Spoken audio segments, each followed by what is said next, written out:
No, stop. Excuse me. We got an ankle monitor. I don't know yet. Please sit down. Please sit down. Jesus.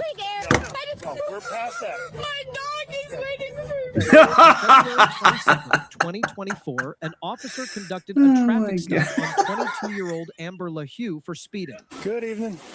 Hi. See license, registration, insurance, please. You'll have to wait a second, sir. Yeah. So you got to work on your organizational skills there a little bit. Apparently, but I just used this, so I'm confused. Here it is. All right. Fantastic. Thank you. License is Registration and insurance. Oh, give me another 20 minutes here. I think that's Perfect. There's the registration. Wait, insurance? I think that's on my phone. All right. Well, while you're looking that up, the reason I pulled you over is you're doing 64 miles an hour and is posted 35 mile an hour zone. Okay? But right here isn't a highway. No, this is Route 12. All right. And when you were coming through the town right there with McDonald's and Job Lot, and you're coming up the hill by Dollar General, you hit 64 and it's still 35 right there. Jesus. Wait, Okay. where's my phone? Because my phone has my insurance. All right, there we go. All right, fantastic. All right. Are you still with Progressive? Yes. Because this one expired back in 22, but as long as you have the same policy, I should be able to look it up. I do. All right. So just wait, where is my phone? Because look it up. Because I'm pretty sure my Progressive is on my phone. Okay. Well, sit tight a minute while you find that, okay? 33. Your RO is showing a suspended delta. Roger. Is there a reason? No reason given on collect. MVOP showing multiple violations for 1436 and then showing a 14140 license indefinitely suspended. Oh, here we go. Hey, shoot, that car just took off. As the officer was completing the misdemeanor summons, LaHue suddenly took off at a high rate of speed. Rather than chase her, the officer radioed it in. He already had her ID. Minutes later, dispatch reported a crash. LaHue had reached 95 miles per hour, weaving across the double yellow line into oncoming traffic before losing control and striking a boulder. Her friend, 27-year-old Aaron Baldwin, was trapped in the back seat of the flipped vehicle.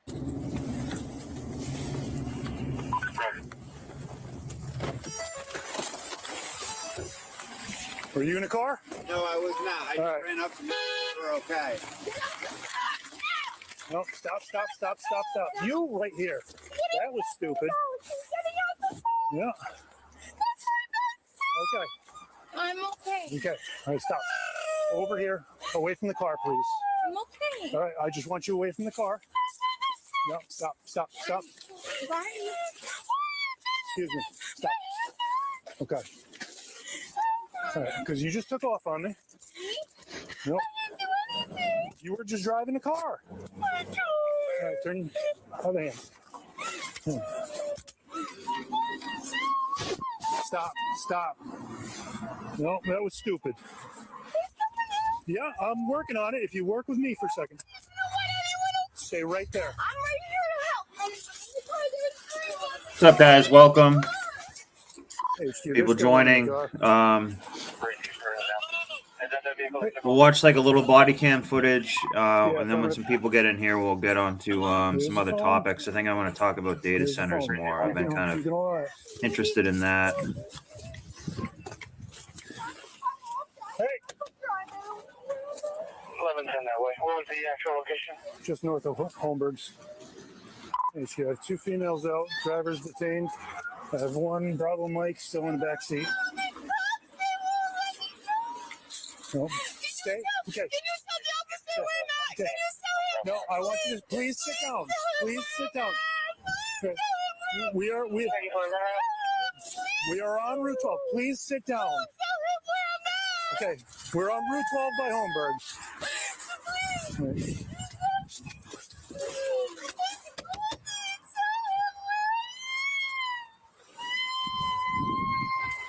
HQ, I can't access the. Yeah, Liberty Cap. I can go back and rewind it. Let me go back and rewind it since people are in here now. No, stop. It'll go back to when it happened. We got an ankle monitor.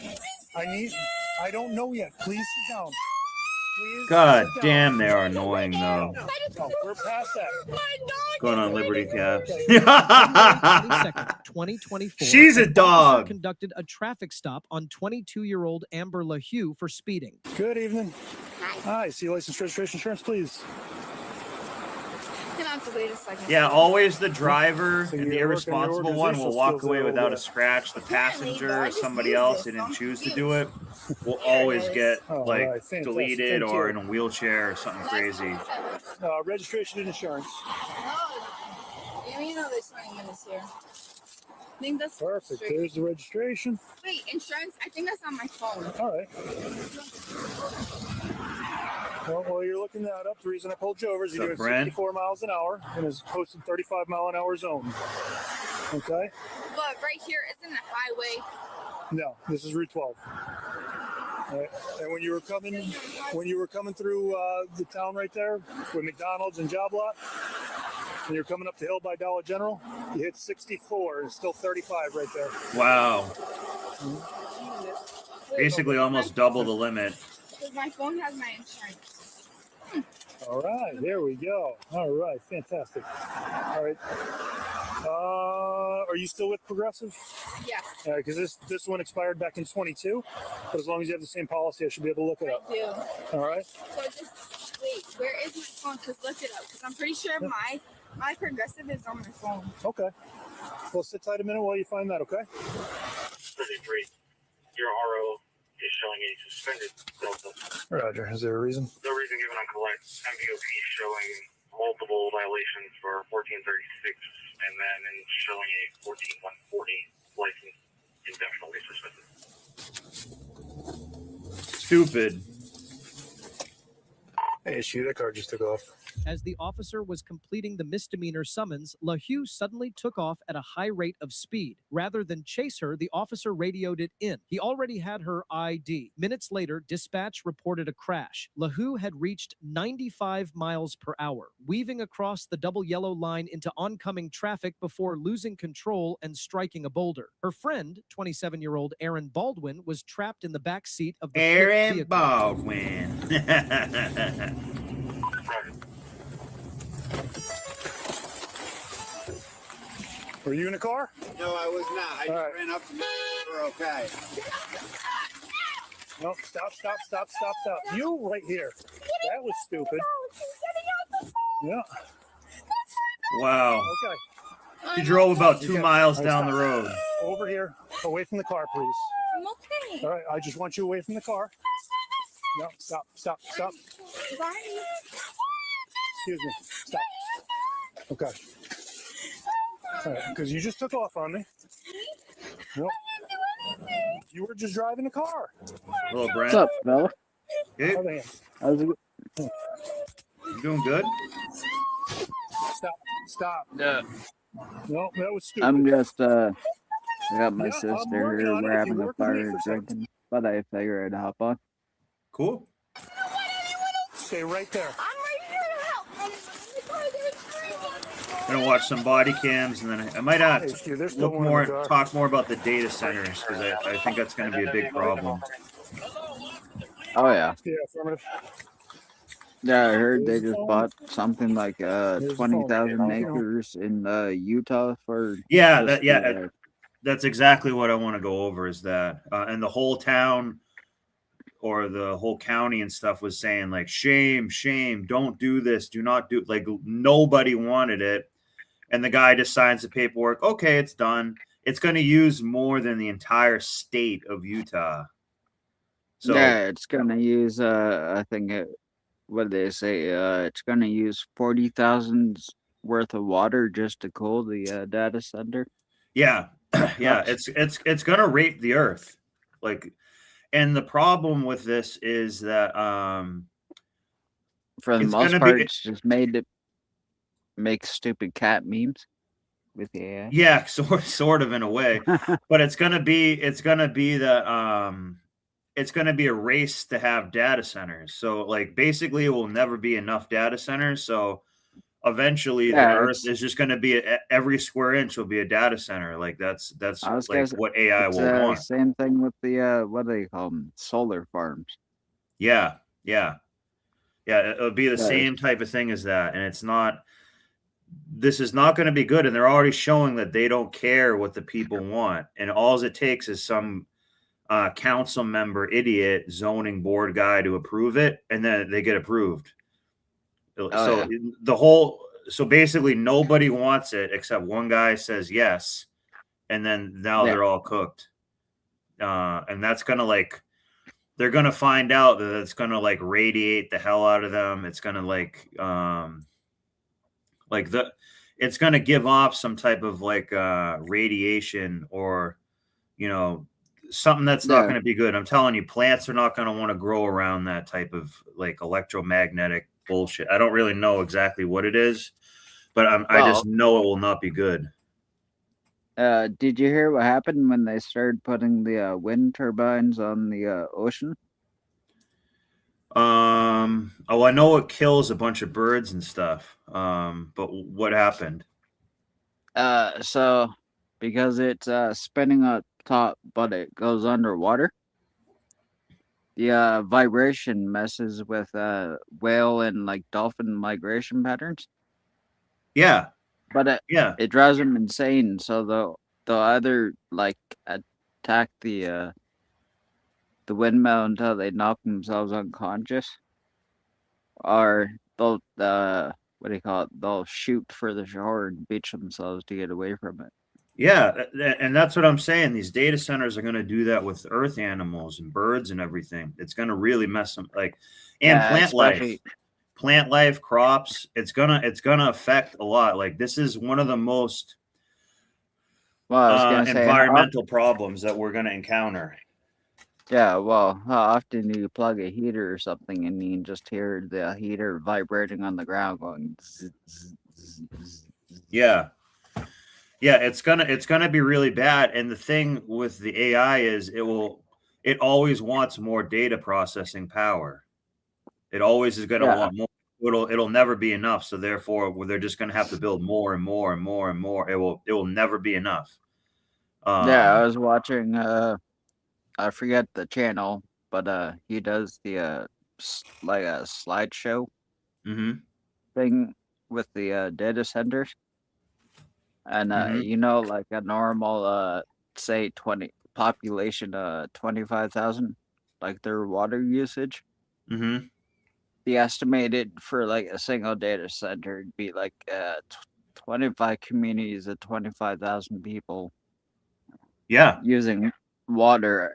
And he's like, so 25,000 people, uh, what do you call it? They're gonna Using always put the data center over the human being. That's what it will come to. It that. will always come to that eventually. They're just not doing it yet, but this is the beginning of that. All the people said they don't want it there. So like the only thing that they can kind of do is almost like let them build it and then just sabotage it and destroy it. But I'm telling you, they're gonna watch these data centers like a hawk. These are gonna be like guarded better than a bank. Oh, yeah, Um, probably. it really will, and it's not going to give any jobs. It's going to give about 4 jobs. It's going to be like one guy who just sits there all day and like sweeps up and just checks on the stuff, and it's really just going to be like 4 security guards who are there. And I'm sure they'll have it all fenced off and everything like that. And like that's it. It's not creating jobs. It will create some jobs to like You know, build it, it's funny. but then it will It's go. funny you say that because about last year or maybe the year before, do you know what I did for a job? Data center security. No, solar farm Oh, nice. to make sure no one came in when they were building them over. I had to stay overnight to make sure no one stole the panels or anything. Yeah. Yeah. Wow. Yeah, it was nice. They gave us a little coffee maker and a microwave. Nice. Yeah, Yeah, like it so was but then that 17 bucks job an went hour. away too, like you know what I mean? Like once the people Yeah, get it's used to it, it'll temporary, go but away. Yeah. the solar farm's still there, and now if you drive by it, like on the road, when you're passing by it, you can just tell the what do you call it? The solar panels Hmm. are just covered in bird shite. Yeah, yeah, and they're not even working good. And then like I don't they I don't they even know. literally raped the land doing that. It's like one of the worst things Well, it's funny that you can because where do. ours is, I don't know who's like who's supposed to be getting the energy because we don't get it. Yeah, And because it it's will go to some data center or something. Like that's what I'm saying. The local people won't get it or anything. It's all going to go to these big corporations like BlackRock and stuff. Like this is them making their move. They're just doing it little by little. But like people who aren't aware of it, they're going to wake up in like 8 years and they're going to say like, geez, I don't have any power or electricity, but I live next to a solar farm, and everything, all the woods around me are just now data centers. They're just gonna just decimate the earth to put up data centers everywhere, and it's gonna kill all the wildlife. It's a big deal. Why? So what? Your computer can like load a little bit faster. Like we already have very yeah, fast internet and everything. Like we don't need it more. actually, it's the what you just said remind me of this. I saw a post. It says, "Can we at least admit right now with video games we're at the peak of what do you call it, graphics?" Yeah. And They're insanely good. They're almost actually too good. They don't really need to be any better. well, and the second part was, can we go back to making video games that had a good story and worked the first time you bought them? Yeah, yeah. I only go back and play the older Resident Evil games that are on like PlayStation 1 and stuff, actually. Oh They're yeah. like such a better Uh, made game and stuff. did you ever play Nightmare Creatures? No, I never heard of it either, actually. Really? No, no. It's actually how I found Rob Zombie as a kid. But Oh, cool. no, it plays like Resident Evil, but you're a guy in the hospital, and for whatever reason, you're the guy is connected to like monsters and evil. But Hmm. no, I think the trailer is what's the song? Dragula, Rob Zombie Dragula. Yeah, yeah. But no, you had to like fight through hospitals and stuff and solve puzzles like the Resident Evil puzzles. That's pretty cool. But no, it was a PlayStation 1 game. And then one not a lot of people played, but still funny. Did you ever hear of Bloody Roar? Yeah, I have. Yeah. I don't think I played Uh it though, but I have heard of it. really? Oh, Yeah. it was such a fun game. Like it was like Street Fighter with animals. Yeah, yeah. I remember that. That was pretty cool. You can all right. See how Hey, gonna be a big deal. I'm doing good, Inferno. What's up? hey, she has 2 females Doing out, good. drivers detained. I hope you're One doing good, Bravo Mike Inferno. still in the back seat. No, stay. Okay. So how'd she roll? No, I want you to please sit down. Please We sit don't down. know. The cop actually let her run. We The are- cop let her run, and like a few miles up the Okay. road, she flipped her car over because she's just a woman, doesn't know like, Yeah, what see she's the doing. guardrail? Yeah, So I'm out in the country, but I know the ones in town don't do it. But in the country, they come out of the ground before they level out. hmm I'm guessing she like clipped it with one wheel, rode it, and then the car just fucking.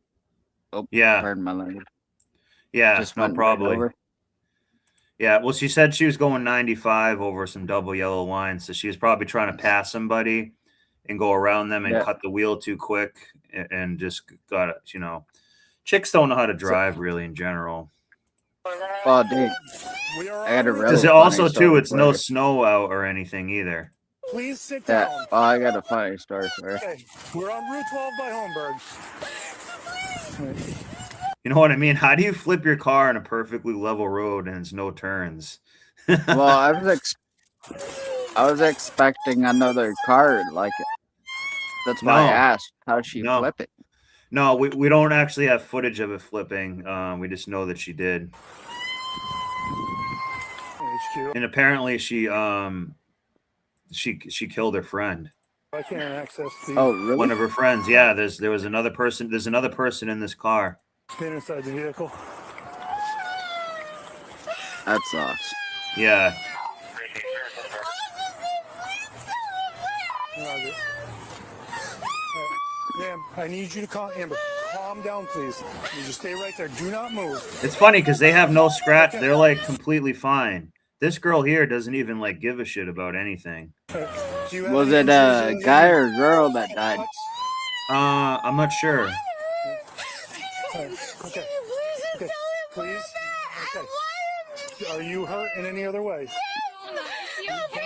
I don't know yet. Okay. Is he okay? I don't know. Did you see him get out of the car?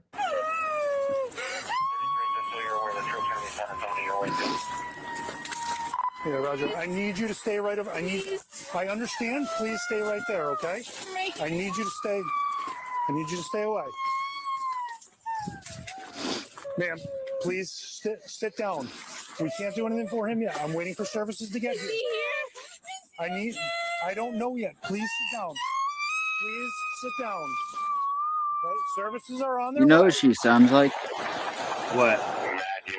You ever seen the early, like, the Muppet No, we're movies and waiting stuff? for that. Yeah, she does sound like a Muppet. Yeah. I was gonna say Miss Piggy when she's Yeah, crying. yeah. All right, stop. Come here. You are Because coming she with is me. a fucking Muppet. Yeah. That's gotta be one of my You're under arrest. favorite, Listen what do you to call it? British insults. Yeah, You it didn't is just funny. drove Yeah. Or, what's the other one? I listened. Stop. Oh, you're nothing but a stupid tart. You're okay. You want me to move Get over out of here, girl? you little tart. No, I'm Jane Smith. I live right okay. there. I'm a retired nurse. I don't All right. mind Oh, we found Jane Smith. staying with her. All right, I want you to move over here, okay? I want you away from this car. All right? I want Do you you guys to say sit right she's a here, retired please. nurse? Yeah. All right? Listen, Oh crap, she barely looks like I'm she's in the 40. cop car. Yeah. I'm down the street from Triple B's. Drive straight from Triple B's, and I got told on But no, I got family over and whatnot. The kids are distracted by the fire now. Goldie to put Triple B's in his GPS. I'm in the cop car. They arrested me. They won't let Yeah, me good go. night for My car smashed in. Everything. Stop. Tell Goldie to. She never said anything about the other person in the car who she basically killed. Yeah, I haven't. She doesn't. I She doesn't heard- give a shit about that whatsoever. Yeah. She gives a shit about her Yeah, car. didn't ask. Is Nope. he I hope okay? one's still Or... in the Nope. car. Nope. Yeah, I can't get at him. It's a guy. That's what you get for being a simp in the back of this car. Yeah. His back is towards me. I don't know. Breaking a window. I can't get at him. Is he responsive? No. Unresponsive? Yep.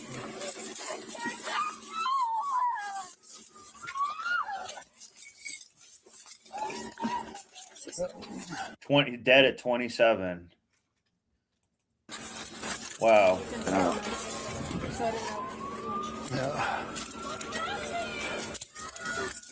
Try to get him out.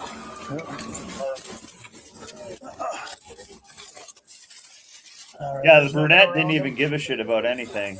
We got an ankle monitor. There's phone. Yeah, she's already done with it. Yeah. She seemed more Who's annoyed EMS showing up? with her Yeah, I don't yeah. want to start crying. twisting him He's around. already trying to get an Uber home. Yeah.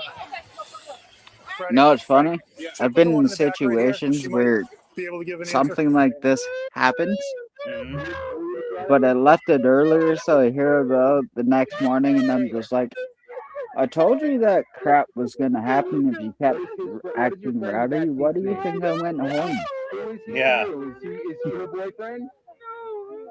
Huh? Oh man, did you hear Johnny flipped his car? Yeah, Johnny was drunk and you shouldn't have been driving. That's why I went home Yeah, and I went yeah. and drive me home. Yeah. Guys, don't. I know it's a Saturday night and like, you know, people were out partying and all that. Do not. And I'll be honest, driving drunk is actually a lot of fun.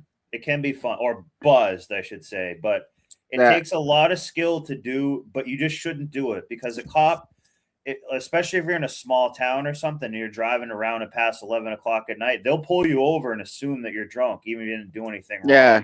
So you're cooked. I've lost my license, and it's not fun. And I passed the field sobriety I've test, been too. pulled over with people drinking driving. I've never been caught drinking and driving myself. Yeah, But we're out in the country. that and, helps. I was gonna say all the farmers out here. Oops. I didn't kick him. He just left. Something and I don't remember because His internet cuts out a lot, but you know, other people can join this too, guys. How old are you? Again, that's not a guy I really know or anything. He just watches the show. Yes. Okay, then try to get him out of the car. Okay. Right here for me. Okay. Yeah. He's fine. Stand right here. Liberty, I lost my license too and ended up just getting a mountain bike. I think I only took like one cab ride once because it was like kind of like snowing out or something like that. But yeah, I got a mountain bike, and then I actually would, believe it or not, I actually would like kayak to work. So I'd ride my mountain bike to someone's house that I could kind of like store a kayak at, and then I would actually like kayak upstream like 7 miles to go to work. And just the company that I worked at was really close to this like boat ramp. So I would like wheel my kayak rack into the company shop. I mean the kayak into there. Yeah, I literally would show up to work on a kayak. I'm not even kidding.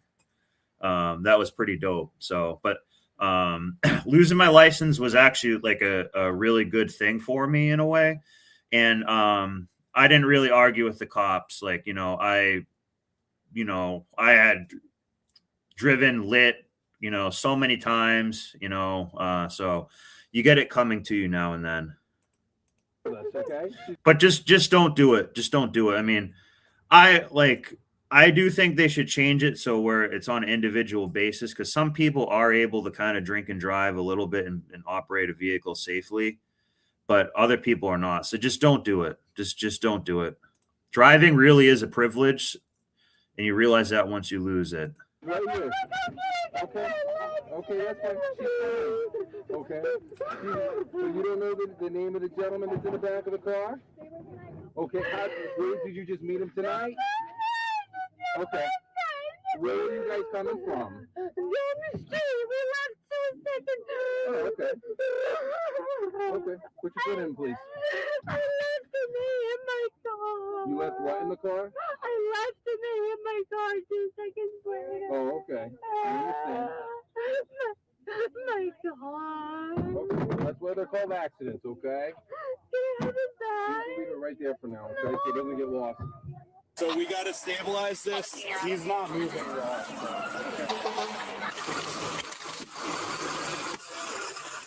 There's a motor vehicle stop just by Oak Ridge. I was almost done with the summons. And they just took off. So I didn't bother chasing because I knew who it was. I had him ID'd. Okay. And then I got the call that there was a rollover.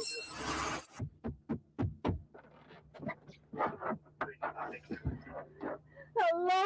Please help me. Please help me. Andrew. Tell me. No, you're going to stay in there. No. I'm an evidence. I need to. Okay. Can I just breathe air? I'll leave it. No. You need to sit down. Can I just breathe air? No, we're past that. She's more worried about the car than anything else. Listen to me. Deep breaths. In and out. Look at me. Yeah, me too, Liberty. That's why when I got mine, I didn't really contest it. I just took it on the chin and did the time. Put it right up here with your phone. I need you to breathe. I did the classes and all that. Deep breaths in, deep breaths out. Slow. Can you tell me why did you take off? Because they told me to. Okay. Why would they tell you to take off? Because I'm going to. Okay. Well, now you're Yeah, I did it too, Liberty. Hold my hand. No, look. Yeah, she was the operator. I just want to breathe. I need to see if you. Okay. Look, I'm leaving this. everything hurts. Everything hurts. I just want to breathe air. Okay. I just want to breathe. You're you're breathing. So this is what I call Floyd's Law after George Floyd. The amount of time when someone gets cuffed to when they say they can't breathe is Floyd's Law, and it's almost inevitable that it will happen. So she probably got cuffed at, let's say, the 3-minute mark in, and now so it's about 11 minutes. So it's always like around eight minutes or so. They always say they can't breathe. Slow, deep breaths. In through your nose like you're breathing flowers. Yes, I had a grandma and through the nose. Oh, through the nose. Sorry about that. Okay. Okay, slow, okay?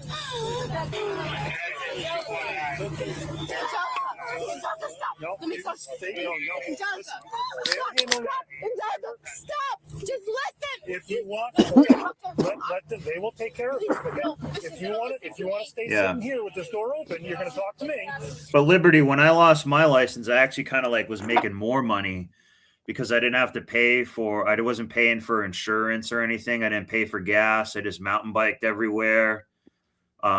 People would always give me a ride to work if I needed it. I worked at a tree company at the time. Yeah, and I do met the same. cool people. I actually kind of enjoyed having no license, to be honest. And then anytime I went to the grocery store or anything, I could only take what I put in my backpack. So I would just, so you're actually consuming less, and stuff like that. And everywhere I go, I would mountain bike, but I lived at the top of this big ass hill. So I had to like pedal my ass off. You know what's funny? What? I'm the opposite. So the store. So I was on. It's a big hill, but going to the store, it's all downhill on a bike. Coming back for a store, it's got to be it only takes 30 minutes to get there. It probably takes like 46 minutes to get back because it's all uphill. Yeah. Once you get on a mountain bike and ride around, you start to see that like there's small hills all over the place that like oftentimes a smaller incline is worse than a steeper incline for some reason because it just seems like it never ends. I worked on the reservation. The boss bought me a mountain bike because I used to walk 2 kilometers to work. And I could get to work 2 kilometers in like 30 minutes. That's not bad. Going to work. Going back, it took me like an hour and 15 minutes. Yeah, the hills are really, really. Yeah, you know really what I used to do? I'd buy a case of beer. I'd fit 15 case of beer in the backpack. So when I got off work, I'd shoot down because coming from my work to the store was downhill. So I'd shoot downhill. But after that, coming back to my house is all uphill. Yeah. So you stashed it somewhere or something? No, I'd wear it on the back and crack one, and I'd walk the bike up the big hills at the beginning. Yeah. Get to the top, jump on the bike, and give it a good couple, like, slam pedals. Ride a couple hills, and then I get off again. But when I finish drinking my beer, I just empty out the can, squish it, and the backpack had the, what do you call it, little water bottle satchel. Yeah. Yeah, I just kept my empties there. Nice. Yeah. Yeah, and when I lost my license for drinking, I still drank afterward. In fact, when you're mountain biking and stuff like that, you actually like drink like more because it's like a good energy source to like and stuff like that. Like I was like, and that's the time when I was drinking those things that they actually banned them, those Four Loko things, which is like terrible. They say they give you strokes. I didn't really know how bad those were, but I would buy them because they were cheap and they would get you lit. I only ever had one, and that's when they first came out before they knew like how bad they were. Yeah, I was drinking them all the time, and I had no idea. I just thought I didn't really know it was like bad for you. Then then I saw that they started banning them and stuff. I was like, why did they ban these? They're like, dude, these are like terrible for you. And I was drinking those like all the time. Even if they were like warm, I would still drink it. And I was like, that was actually disgusting. Now they look back at it. That wasn't good. If you start trying to get up, I'm going to shut this door again. Look, can I just ask her to come down? She's gonna listen to me. No, they will take care of her. Angelica, I love you. It's okay. Angelica, stop. Stop. Angelica, stop.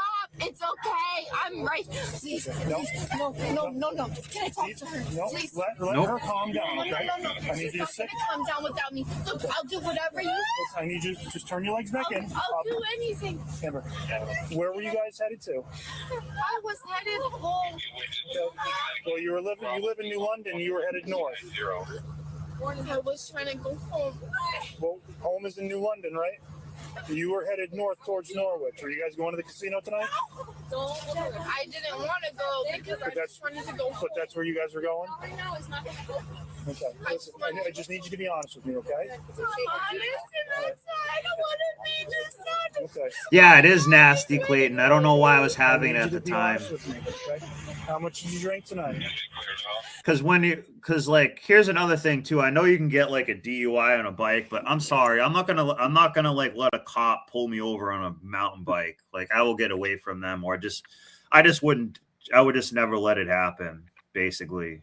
So I wasn't like openly drinking, when someone could see me, but like at the time too. I took like acid a lot, so I was like always just tripping, riding around like on a mountain bike and stuff. And it was actually awesome. Like losing my license was actually, to be honest, a lot of fun. And I took it on the chin. Like I did, like one of the best things I did actually was I took the class right away. So they want you to take some classes, and then taking the class right away was actually awesome. I learned a lot in the class. One of the things I learned in the class, it's called like state dependent learning, or something like that. So the example is some people are really good at playing like darts or something when they're drunk or have a buzz on, and they're junk if they're sober. That's because they learned to do it with a buzz on. So that's why a lot of people, they like, even me with snowboarding and stuff, I was a better snowboarder when I would like drink whiskey and stuff, because it would just like, like stuff like that really does help. So alcohol really can be like a performance enhancer for some people. It really can, because it's a fuel in your body. It's actually like having like a jet fuel in a way, because it breaks down in your body. So out here, it's so I'm literally, I don't know, 5 minutes, couple of roads off the native reservation, the Ojib reservation, but they have a baseball field and stuff. But during the winter, they have the natives, the local farmers, and like the community, what do you call it, hockey team? Yeah. Oh, they probably get lit when they play all the time. Oh, dude. Yeah. So it usually starts about 1 o'clock and goes to like later on.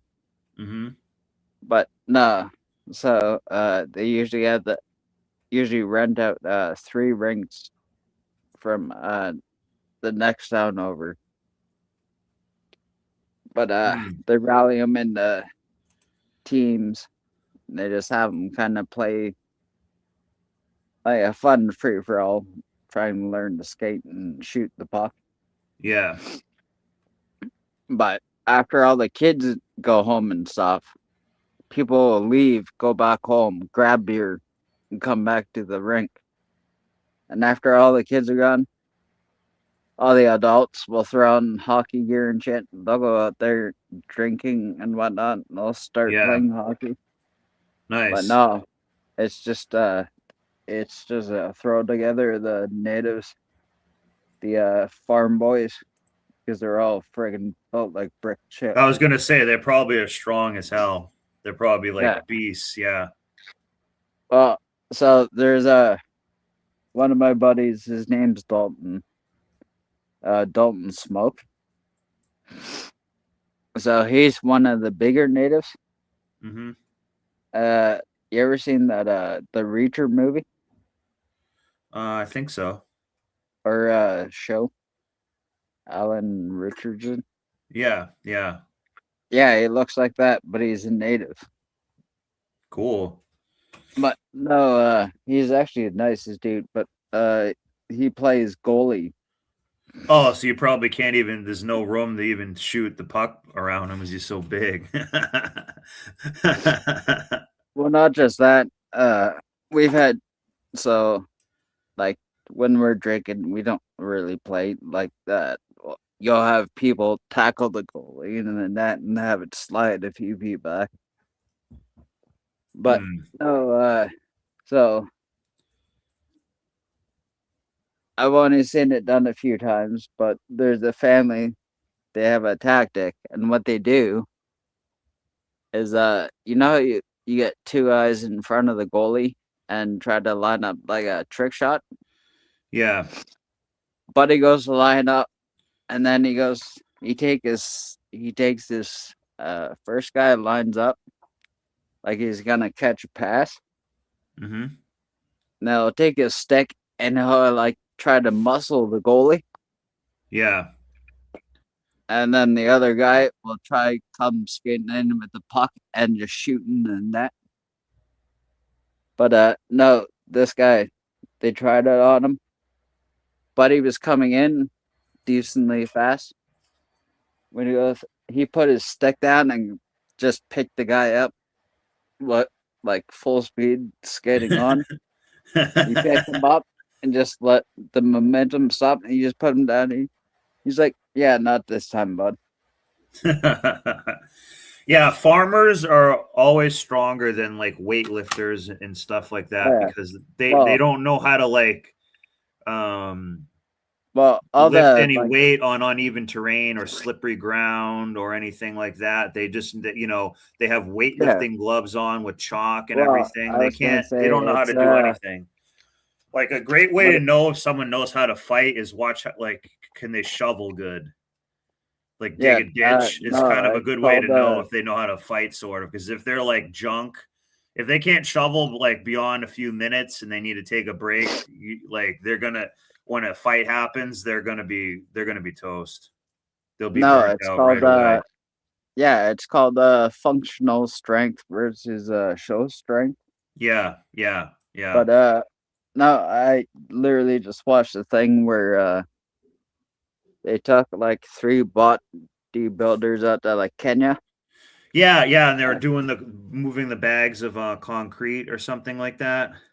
yeah, the Yeah, and like bodybuilders yeah, like yeah. Let's the actually look at that yeah right now. uh yeah the was it the Kenyan loads up what 14 bags in Yeah, the wheelbarrow and he's like gets the bodybuilders moving. They can't do it. yeah. But no, he's a skinny little stick and he picks up the wheelbarrow and just walks past them. This right here. Booyah. Yeah. Oh yeah, apparently there was a fight tonight and I didn't watch it yet.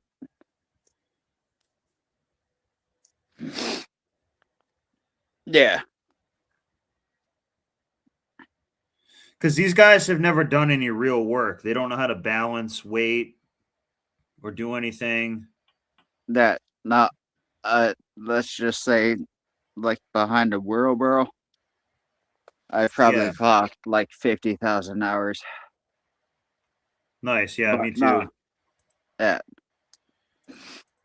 But yeah, there's a lot. So a lot of these meathead guys, they don't know how to, you know, they don't have Yeah. functional strength. Well, like I said, they can lift 300 pounds, How many drinks did you have? but make them move it. Yeah. Yeah. No, they can't, but they can't do like real work too. Yeah, 300-pound like walk it. Yeah, like doing, I do tree work, so I'm doing like a farmer's walk all the time, like carrying stuff, like, all the time. Yeah. Two? Okay. Yeah. Yeah, the gym, honestly, like I believe in so they call it like a more of a paleo exercise, which is more like functional strength. Doing, men should be like doing outdoors work or doing work to build strength instead of just going to the gym. I mean, the gym's okay. It's good for cardio and stuff, but really like, functional strength is really much more valuable. It's because it also has to incorporate balance, coordination, uneven surfaces, a bunch of stuff like that. Yeah. Do you know what a gata is? No. What a gata? Yeah. So it's a no. GHUD. No. So in the cartoon when they have the circle dumbbells, Yeah. it's like a Warhammer shaft with a weighted dumbbell on the end. Oh yeah. Yeah. You can actually buy them now, but they used to make them back in the day. You're talking about shoveling and all that. Yeah. Yeah, you can actually buy them now with different weights. Yeah. You can train your shoulders. Yeah. Oh yeah. I know what you're talking about. Yeah, you can do it in like a figure 8 motion. But if you also if you go to see CrossFit, a lot of them are just like doing work. You know what I mean? They're just like, pulling a rope and shit like that. Like that's all that it is. I was gonna say they're basically just doing like farming work and and like cut outfits. When I see that stuff, and it's like you paid $80 to do something you could have done in your backyard. Exactly. Yeah. Please put your legs in there. Wind the window down a little bit. I'm gonna lower this window down just a little bit. Yeah. Let me ask her. Just hang tight a minute, okay? This is ID. All right. I was looking. No witnesses down there for anything. I'm gonna start pulling them around. Yeah. This is gonna be a while. We're waiting on a second ambulance, I think. We'll take the operator first. Yeah, I'll follow her, make sure they do what they need to do. Yeah. She's already 215 and she was doing 64 through the center. Whitlock says he thinks she's 67. Well, yeah. So, absolutely. But it's going to be a fatal, so she's going to have to. Yeah. Yep.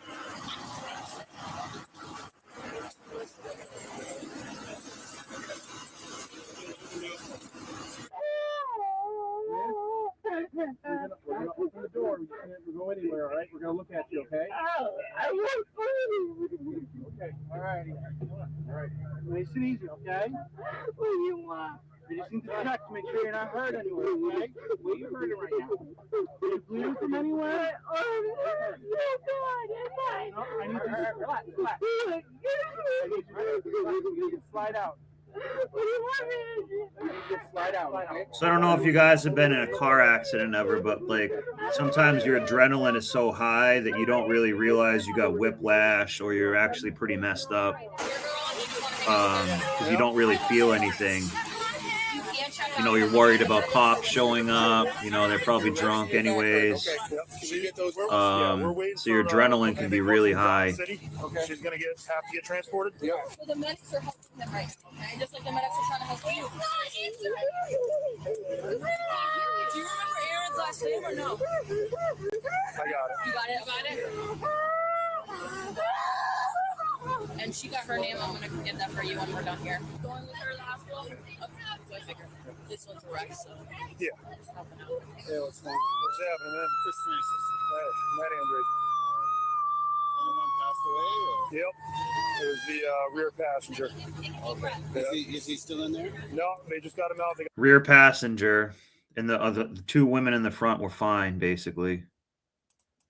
Such a shame.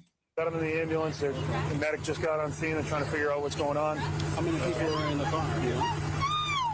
3 female. Yeah, remember, car accidents can happen any time. Deceased were in the rear seat. Go out and drive sort of like an old man. Keep plenty of space from the cars in front of you or around you. If there's an idiot driver, even just sometimes just pull over and let them get the hell away from you. My like so I don't know, like 7 days or so was like ago, it was a full moon. And I kept telling my brother, like, people act crazy on full moons and stuff. He actually saw he personally saw 7 car accidents in one day. And then he started to believe me. I said, when people get emotional or angry or drive messed up, like, they'll do something stupid.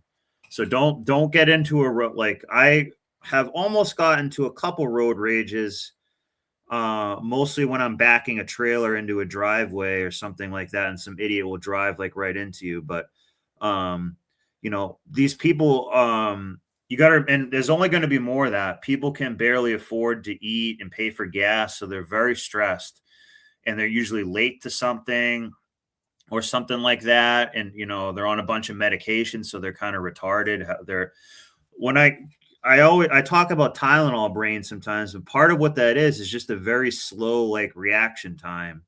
So some of these people are just, they're on so much prescription drugs that they don't even know what planet they're on. So they're not going to be able to respond good when a deer runs out into the road, or you need to slam your brakes because some turkeys ran out in the road or something like that. You know, so, you know, when in doubt, like if someone is tailgating you or something, don't do the brake checking thing, because that's how it all starts. It's never going to end up well. You don't want to deal with any insurance people or anything. So, and if you live in the city or something, maybe even consider getting like a dash cam that will watch your front and rear windshield, because then you can kind of protect yourself. And if you, you know, maybe you did something wrong and you want to hide it, you can just delete it. But it's better to have it than not. Let's not worry about the car right now. She's still worried about the car. Has she asked about him once? Nope, never asked about him once. LaHoo was arrested and charged with in the second degree with a motor vehicle Good. operating under the influence, reckless driving, and improper passing. She pleaded no contest and was sentenced to 4. That's it? Only 4.5 years in prison? Ran from a cop, killed somebody. Oh my God. 4.5 years in prison, followed by 5 years of probation in the death of her friend, a father of 2. Wow. No, a father of 2. I'm guessing she didn't have to serve half. No, she probably served about 2 years. Wow. A man will get 10 years minimum, if not more. No, Wow. so Yeah, driving while blonde. Yeah. yeah, pretty much. No, so growing up, like my first time I got a job, I was like 12. Mm-hmm. But no, I used to babysit for one of my mom's friends. She had 5 kids, single mom. But she had one of the early like Dodge Caravans. Yeah, those are good ones, actually. Yeah, except for she was drinking, driving with the kids. Oh man.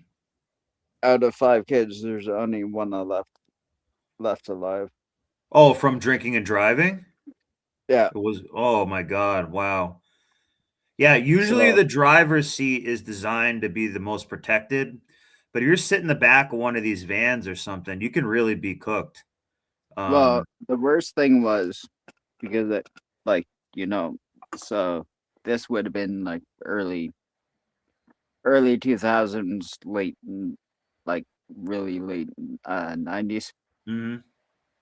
But so I would have been like 12, 13, you know, like first job kind of thing. Yeah. But I used to babysit for them. So it's the mom with the 5 kids. Yeah. But she never made them wear the seatbelts. Yeah. In the van. And the one night they were coming back from out of town and they hit the train tracks. Mm-hmm. And then because of the bumps, I guess they overcorrected and she flipped the thing. But yeah, there's only one of the kids left alive. I still talk to him now and again. Wow. Wow. That's crazy. Really crazy. So let's we're going to talk about data centers here. It says I live 400 yard from Mark Zuckerberg's data center. So I don't like the data. I'm telling you guys, data centers are this is coming. This is coming. The data centers are bad for a myriad of reasons. Number one, it's just to completely feed AI, record everything you do so they can use it against you. It's not going to make your life better. They're using that AI to try to take away your job or things like that. And it's only going to create a race. So you just have more data centers, more storage, more computing power. It will never be enough. It will never be enough. So this is just the beginning of creating this type of race. It's also it's going to be the worst thing we can do for the environment.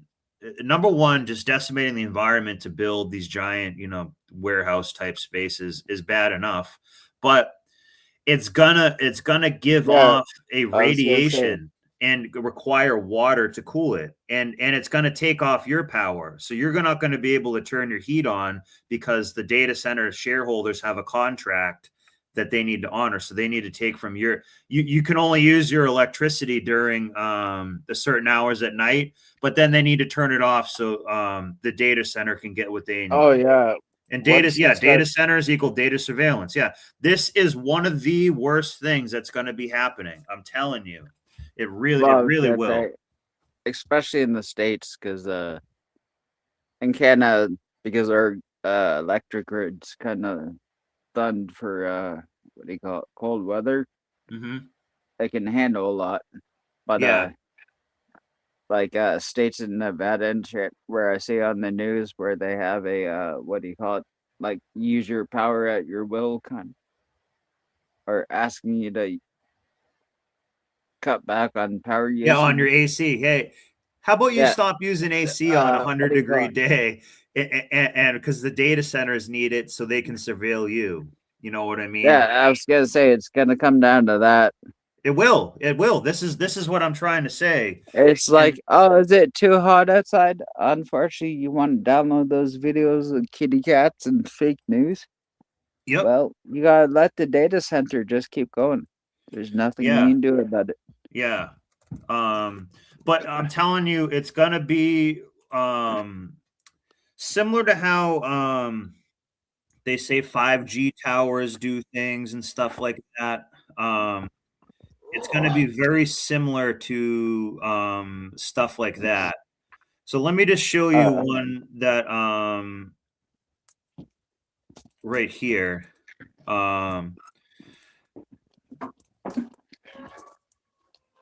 Oops. Concerned neighbors speak at tonight's planning commission meeting. If your child is crying, I apologize. Wanted to speak on this one. Mackenzie Diaz. She's pretty hot. Joins us live with more on what happened tonight. Hey, Mackenzie.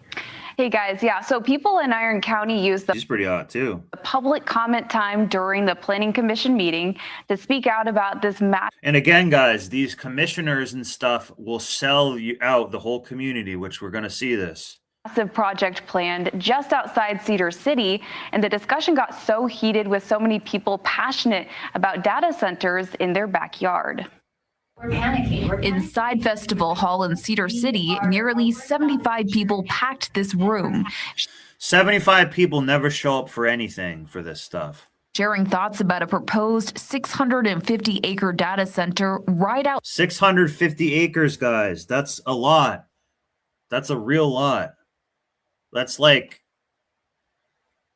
a small village. Outside of town. Everyone is against this happening. We push back. How many data centers will we allow in Iron County? The people. And you see this guy here. Look, I can already tell. See this guy here, this guy and this guy, but particularly this guy. This guy will sell out the whole town, and he'll only get like a $50,000 payout from this data center. the people who actually lives here. The Antelope Data Center would be a $30 billion investment with more than 1.3 million square feet of infrastructure, reaching up to 1.5 gigawatts. And some 1.3 million feet of infrastructure, guys. It's huge. We don't need it.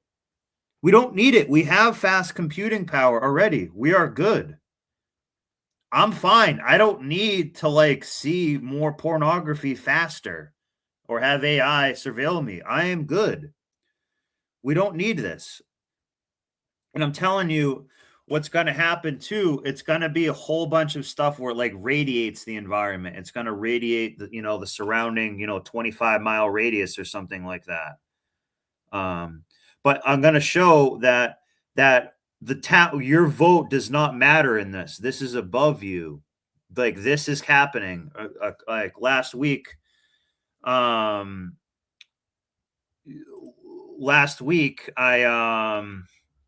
was showing a Nestle factory that was a water plant thing, and I said, this is what will be a day. Imagine this as a data center. This is huge. Jillian Hernandez aren't for this. We're against the data center. Supporters say the project could bring major economic development to southern Utah. No, it will not. No, it will not. That's a lie. Guys, no one works at these places. It's just the computer that sits there. No one's working there. They're going to say at first, yeah, to construct it, there's some. But then there's only a few technicians who work there. It's going to be a dozen technicians. It's going to be 12 jobs. Including an estimated 670 jobs in engineering, security, and operations. They say they took it off the agenda. Maybe I need to start coming to these just to help keep them honest. Yeah, good. The reason it's not put on there is because the data center developers have never submitted or complied with the conditions. They want to review it. Some residents say they're worried about water use, energy, and air quality. There seems to be a lot of opposition. There also seems to be a lot of misinformation out there. There's a lot of uncertainty, a lot of fear. I'm just trying to learn more. There's nothing to learn. The data center will take from you. You have enough data. We're good.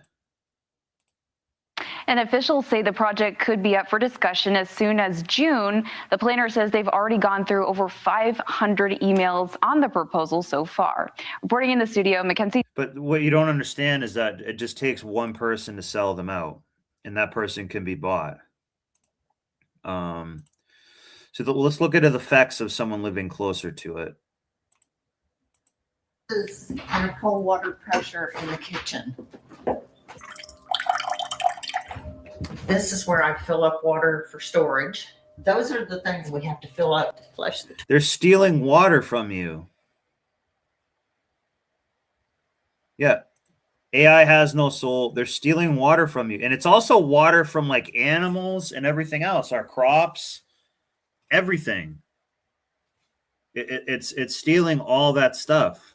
And it will never be enough because they can just say, oh, well, we can just try to get 10x more computing power than China and everywhere else. It will just never be it will never be enough. It's just how it works. So you can see the sediment from the data center. Wow. And that's just from the water coming out of your faucet. Yeah. And this is what's in all the pipes. Just the well itself is probably 20,000. And that's not counting any of the all faucets. The replacement of the fixtures and faucets just and the way. toilets and the lines that come underneath the house. It's overwhelming because you really feel like you are up against this huge wall that you can't penetrate. There's nothing that you can do, and they don't care. I'm here in Mansfield, Georgia, driving by Meta's new 2 million square foot. And you know how these Meta people and everyone were telling you to be green? They're buying nuclear reactors now. They're using nuclear power. So it's okay for them to use it now, but they were saying it was so bad before. Bill Gates has bought 3 Mile Island. This is comic book type stuff. 3 Mile Islands in Pennsylvania was like a decommissioned nuclear facility. He's going to use that for his AI. Mark Zuckerberg either bought one or is building one. Like this is going to be more important than human beings to these people. Data center facility. Facilities like this are being used to power things like ChatGPT and other AI tools that are becoming integrated into our which make you stupid daily life. Data centers going to be a very hot item. This entire supercomputer is built to power Grok. We see data centers as the most exciting asset class. Meta is building a 2 gigawatt plus data center that is so large it would cover a significant part of Manhattan. But data centers come with big But you need to pay for electricity. Costs. From light and noise pollution to the environmental impacts, to the potential rising costs of energy bills. These facilities put extraordinary demand on the power grid and require entirely new infrastructure. Oh my God. They should be responsible for that, not us. Search the internet for profits that Meta has made, Amazon, Microsoft. They can afford to pay for their own generation. We came to Georgia to ask 2 questions. What's the true cost of the AI revolution?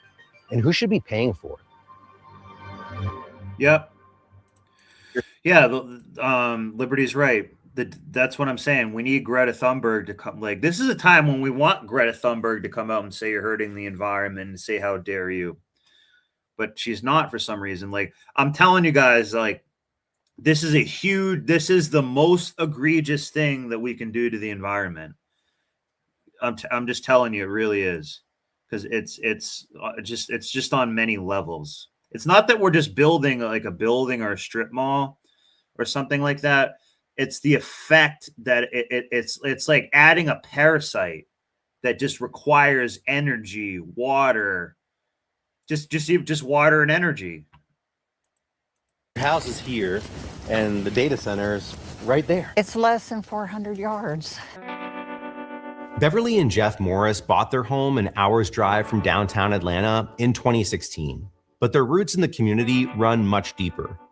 Being in the country has always just been my peace and my therapy. When we found this place, we decided that this was it. It was perfect. I was actually raised She was probably hot back in the day. 5 miles from here. Felt like coming home. The data center that's now the Morris's next door neighbor happens to be owned by Meta, the company you know for Facebook and Instagram, but has also been breaking into artificial intelligence. They started construction on this data center campus in 2018. Definitely changed everything. They destroyed the environment, taking down all the trees across the road. Beautiful pines, beautiful forest. The light pollution is... You don't have to have a night light in the house. You can walk around the house at night and see everything. It's that bright. Wow. This is a video of the dust from Facebook where the construction was. What it looks like right now out my front door. The wind blowing in all of this stuff from across the construction, across the road. This is all from Meta. Yeah, I was standing on my front porch. I think eventually that affected our well water. We're on a well here, and we started having issues with our well in 2018. I have to replace the hot water heater. I've replaced 2 washers. Because guys, the tech people,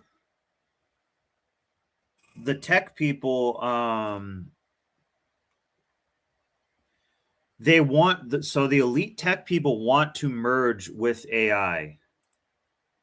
They want to merge. That's okay.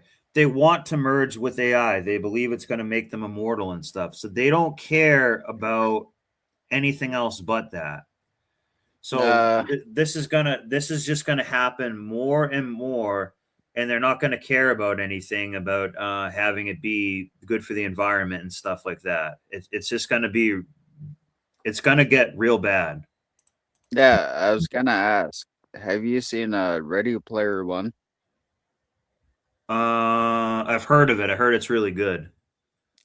Yeah. So in it though, like Tower City, where everyone just lives in like a tiny little pod apartment. Mm-hmm. and then Jackson. Yeah. And Ready Player One, like all the because the data centers, they have that congregate and like a couple small couple million city populations. Mm-hmm.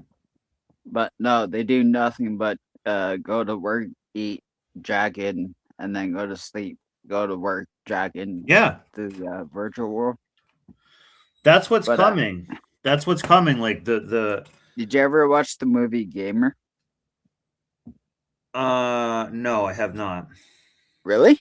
No, I don't watch a lot of movies anymore for some reason, or TV shows and stuff. It's an old I think it was like 2005, but you know the Gerald Butler.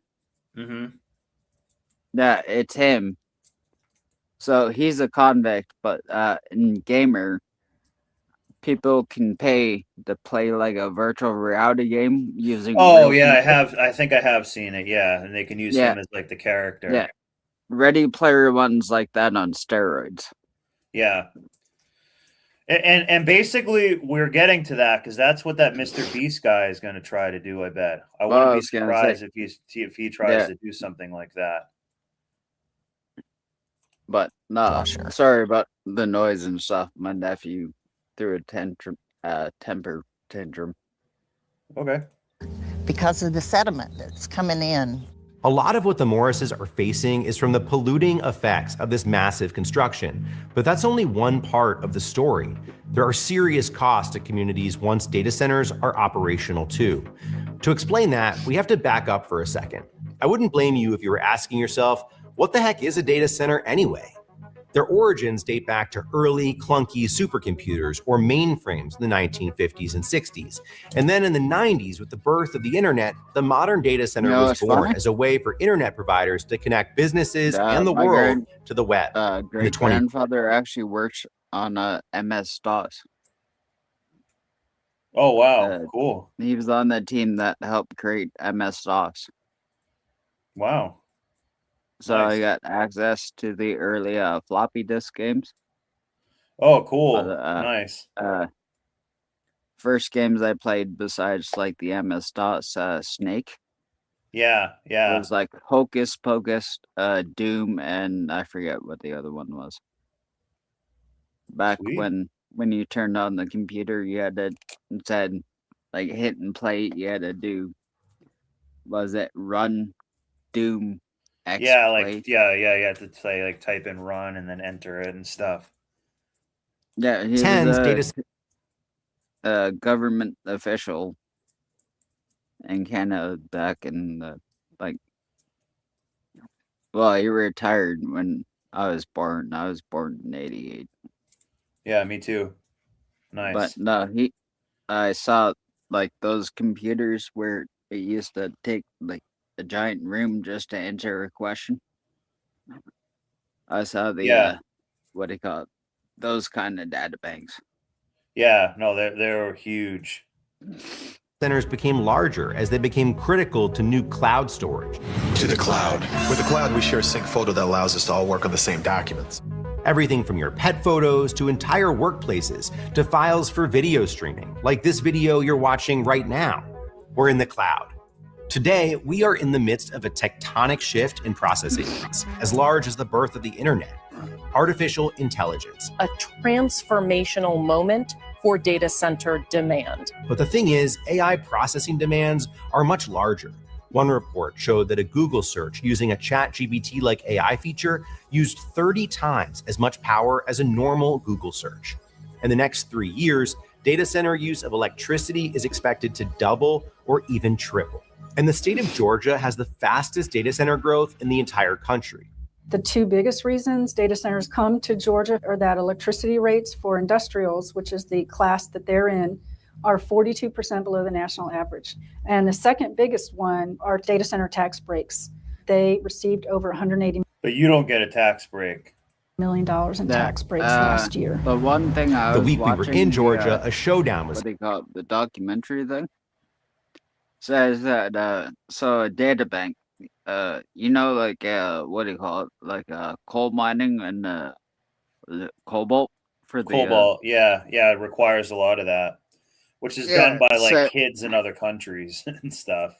yeah, but you know, like the damage it does on the land, like how it eats no, away at everything. yeah, I think they have to use like acidic. I know. Yeah. I know someone that lived in a town like way So one of the most north towns in Russia, and it was a cobalt and nickel yeah, mine, and it was like so poisonous. Everything was poisoned. yeah, so the one I was watching was saying that data centers will use like twice as many resources, where it won't be as messy, so you can see it, like the cobalt mines and stuff. But he said, like the resource cost, Yeah, like everything's gonna go up because it's all gonna go just to power these goddamn data centers, so you yeah, can download shit and watch yeah, it. yeah. But as people, we need to ask ourselves, like, do we like? I am fine with the level of internet being where it is. It's already pretty amazing. Like, we don't really need more. Like, I'd rather. It's funny because these data centers they're going to build a data center, and then they're going to have you buy a subscription to not have your data tracked. Actually, They already probably have that, like with a this VPN reminds and me, stuff. just because it was what I was gonna ask you before my nephew threw his little temper tantrum upstairs. You read and watch movies. Have you seen The Hitchhiker's Guide to the Galaxy? No, I heard it's really good though. So basically, put it this way: humans meet aliens and all that. They have space travel, and they dedicate one planet just to build a computer to answer the ultimate question. And that's what they ask it. They're like, what is the ultimate question? And the computer just goes, come back in like 2,477 6 years. And when they do come back, it's like, well, the ultimate question is 2. 2 what? Well, 2 is the ultimate question. We were asking about the question of life. Well, you didn't ask me that when you first asked me to start the question. So as a But restart. no, it's a good little comedy space movie. There's a there's a manically depressed robot, but you seen Harry Potter, eh? Yeah. You know Professor Snape, I've heard his name, the actor's name. Mm-hmm. Yeah, he plays a robot, but he always talks like he's depressed. Yeah. But no, they have to go. There's a book. There's 3 books, but it's all one book. That makes sense. Yeah. But no, half of it is story, half of it is math equations, and the other bunch of shit just sounds like someone got stoned and wrote down some gibberish. They probably did. The first one's the Hitchhiker's Guide. Last one's the restaurant at the end of the universe. But no, after like humans go to space, create what they call it, supercomputers, and destroy the planet. All that they build one giant computer, know the point of life. What? And it says come back in like 1,000 years. And when they do, it just goes 2. The point of life is 2. And it's like, but what is the ultimate question? Well, you didn't ask me that to start with. Yeah. Or one could interpret it as reproduce. One becomes But 2. no, it is goofy books and a goofy movie. There's happening at this. state capitol over 2 bills tied to data centers. Senator Hofstadter had proposed 2 different bills, and one of them was SB 34, which was the data centers bill, to move the burden of the operational costs of data centers from ratepayers to the data centers themselves. And what is SB 94? Why would it not be on the data center itself to begin with? That is the Consumer Utility Council, a legal advocate. Consumer Utility Council. So they have these commissions and councils that don't do shit. Like my state has like an insurance commission, and they don't do shit. They actually like protect insurance companies as opposed to protect you from them. So these are the people who will sell you out. It's going to be some weird, vaguely elected council person who's basically a lobbyist for these big companies. For ratepayers and small businesses. Bills like these are the result of mounting residential anger and the work of dedicated advocates across the state, like Diana Dietz, who lives 50 miles away from the Capitol in Fayette County. This is a huge industrial project plopped in a residential area. This was the original plan, 122 acres. And then the Development Authority got involved. In 2022, officials in Fayette County voted to annex and rezone an additional 412 acres for a data center campus. Fayetteville City Council voted 5-0 in favor of the development, despite passionate opposition from... So no one in the town wanted it, but the 5 people on the board all voted yes because they get paid. Some local residents. Guys, these people will sell you out for not a lot of money. It's not life-changing money. They will sell you out for like getting like $20,000. You know. Oh yeah.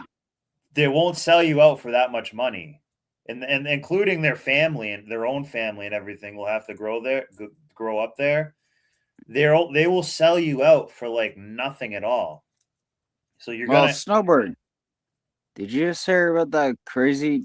I think it's a 27-year-old chick that just got arrested, but she's being charged with what do you call it? Negligence and hiding a corpse. No, I didn't see that. You know, old people get those what do you call it? Not financial aid, but the Social Security. Yeah. Yeah. Oh, she kept taking that money coming in and kept. No, it was the granddaughter was taking care of grandma. Yeah. So when grandma died, you know, like a little meat freezer. Yeah. Yeah, she fucking put grandma in the meat freezer and just kept collecting checks. Grandma's been done like 3 months.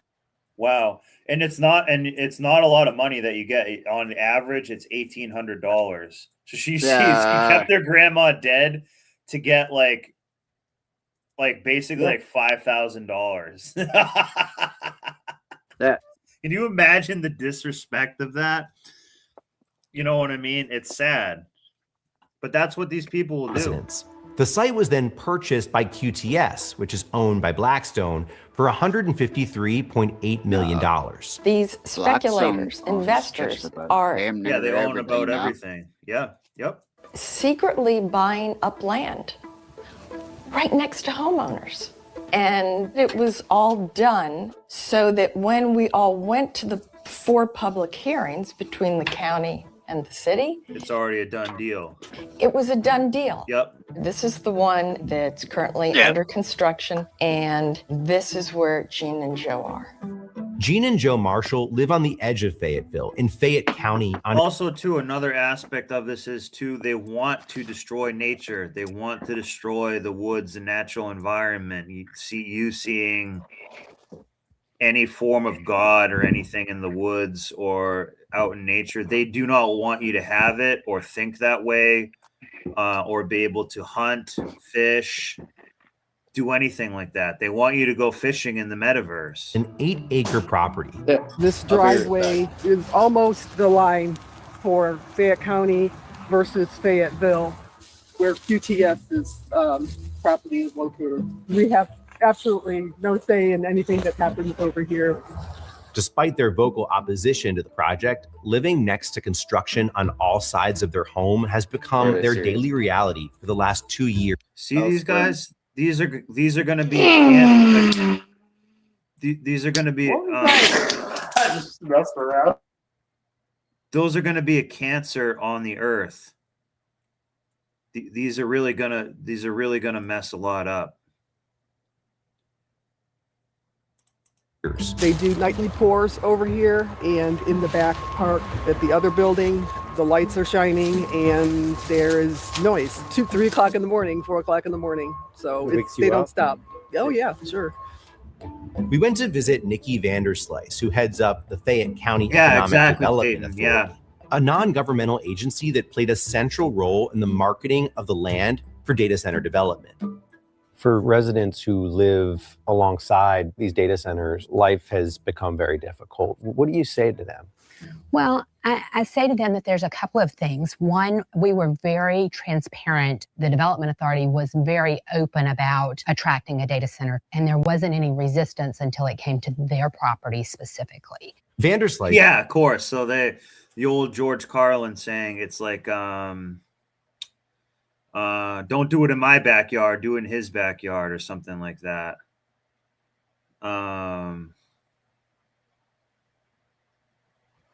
Yeah. Says data centers are good for the community, even if some don't see the benefits yet. In 2021, that property paid $36,000 in property taxes total. In 2024, on raw land, it paid $1.13 million in property taxes. That contributed $760,000 to our local Board of Education. Which is also pissed away and useless.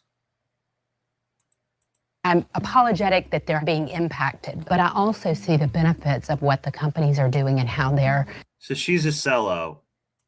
How they're improving our economy. And so there's the balance that when you have 200 out of 120,000 people, that you have to balance what's the highest and best use for the whole of the community. It's just the height of selfishness. But they only care about money. To imagine that one county's benefit to the huge detriment of 158 other counties in Georgia that now have to pay higher electric bills is okay. It's not okay. It drives inequity. It's very immoral too. That's Patty Durand, and as you can tell, she does not agree with Nikki Vanderslice. Patty is a longtime consumer advocate and expert on energy policy who's been raising the alarm about rising costs of electricity related to data centers. Are data centers going to drive up energy costs for residents across the state? On May 1st, Georgia Power residential ratepayers experienced a 24% rate increase. That's a lot. And what they're going to do is they're just going to slowly walk it up. It's going to be 24%, then 28%, then 32%, then 38%. And then in another year, it's going to go up. It's going to go up more and more and more and more. And the demand will stay the same. 2023, Georgia Power has raised rates 6 times. And related to those rate hikes, remember those 2 bills we mentioned earlier? We were with Patty as she was watching a live feed of the Senate floor. Today is crossover day, which means any bill that does not get through one side of the House or the Senate to the other side is dead for the year. And right now, Senate Bill 34 is not on that list. By later, yeah, I remember this. Yeah, Clayton, I do remember that. Yeah, because they don't want it to mess up their property views and stuff like that. So this is another thing that rich people will do, or Kennedy types and stuff will do. Whenever there's like a big construction project or something like that, they find like one freaking weird, obscure bird and they say it's an endangered species and you can't do anything there. Only when it's next to their house. When it's next to your house, they don't give a shit about anything. So I do remember that. Yeah, these clueless pearl clutching Karens are going to find a rude awakening when they SH. I'm not quite sure what that means. Shut the F up, perhaps. Yeah, so it's bad. Yep. Yeah. No, we need her. We actually need her doing this. This is something like it's funny. This is something like we should all be able to agree on. It's not me just like fear mongering about it. Like I'm telling you, this is like the worst thing you can do for the environment because it also degrades nature itself. It's saying it's going to basically, it's also saying like AI is beyond God's creation in a way. People need these spaces to go out and hunt and fish and be in the outdoors and, do things like that. This is going to make that all go away. And they're like, well, why don't you just do it in the metaverse? Why don't you just do it there? Oh, shit hitting the fan. Okay. That evening, both bills. But the sneaky part is they're doing it all in the background, kind of behind your back, slowly and stuff like that. That's the problem. That's why I'm trying to show this because, like, this is what's happening. I don't care. Like here's another thing. They're going to take a short-term gain where they're like, oh, it gets a little bit more money in our community, but then that will just go away. But the data center will not go away. They're not going to like go and like tear these down. Had failed to. And by the way, this is what Ted Kaczynski was also worried about. Remember how we've looked at his manifesto a little bit before, the Unabomber guy? This is what he was talking about in like the 90s. Get a vote.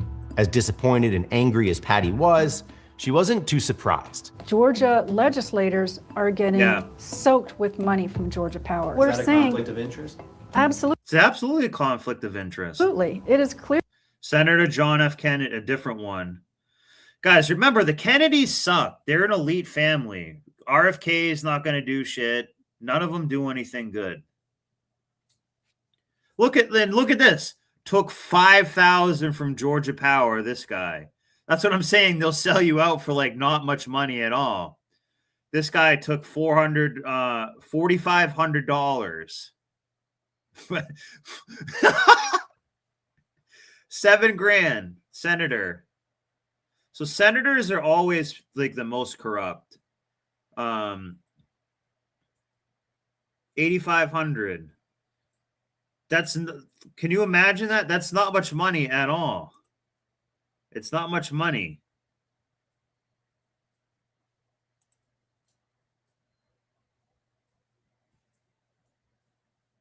Clearly corrupting. This is the highest paid utility CEOs in the country. Why is the poorest region of the country paying the most to? Yep, because they're parasites on you. Our CEOs. 23 million. These guys provide no added value. They just take. $33 million. It's ridiculous how much money they make. Our time in Georgia is crucial to understanding what's happening all across the country because the growth of data centers is not slowing down anytime soon. And tech billionaires have already been complaining about the amount of red tape involved in powering this growth. Getting energy permitted is like a very heavily regulated government. There's a really good article that basically is telling you about it. It says in 2030, you will own nothing and like it.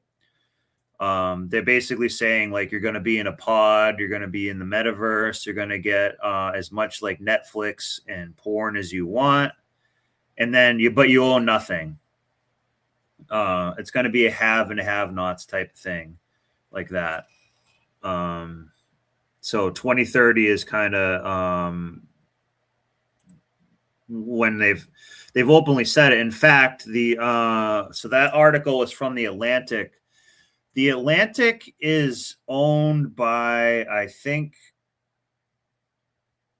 not Bill Gates's wife, perhaps whose wife owns it? Jeff Bezos, I think. His wife owns it. Yeah, it's Agenda 2030. Yeah, we should actually look into that. We actually can cover that. Function. And if you're talking about building large new power, you really want to make this guy your god, because that's basically what is happening now. Like these people are going to be, you want this guy shouldn't be in charge of everything. Plants or large build outs, that is just a heavily regulated thing. The regulatory body in question is the Federal Energy Regulatory Commission, also known as FERC, an independent and historically nonpartisan agency that regulates interstate transmission of electricity, natural gas, and oil. But just last month, President Trump signed an executive order placing FERC under White House control. And he's been boasting about his ability to fast track new projects. We're going to get very rapid approvals in the United States. Like with the AI plans, under emergency declaration, I can get the approvals done myself without having to go through years of waiting. With this alliance between the federal government, Silicon Valley, and utility monopolies, who's looking out for regular Americans like the Morrises? During the peak season, our electric bill was maybe $250. Yeah. And now it's probably $400. Your electricity bill has doubled. Wow. It's been a struggle. Every month it's a struggle. Jeff would like to retire, but he keeps working because we have to pay our bills. Do you think that people should have to pay more because of data centers? No, absolutely not. They should pay for that difference. It's hard enough for a regular person to pay their electric bill as it is. I don't think that's right at all. We reached out to the big tech companies, including Meta and QTS, asking for an interview and a tour of their facilities, but both declined to participate in the story. Yeah, Duran says despite the bill's failure, the fight will go on. It's someone's like wife who owns it, like Bezos, or I don't think it's Bill Gates's wife or ex-wife. It's somebody like that for sure. Exactly. Number of other states we'll have cover similar Agenda bills 2030 up for debate after this. right now. This is the reason why I'm covering this, because this is the base. This is the next functional steps that we will see of that agenda, because this is like the foundation they're building it on, is these data centers. This is what they need. In my opinion, I believe that AI will become its own consciousness, and this is part of helping to do that. I think it will become its own consciousness. I don't think it will really be good. I know they say AI can never have that happen, but like we're developing it a lot, and I think that it could. If it's not going to be its own consciousness, it's going to be pretty close. But this is the infrastructure of the Skynet. This is what it is. And I want to see how it's basically these council member people and board members who are bought out for like $4,500, basically for like nothing.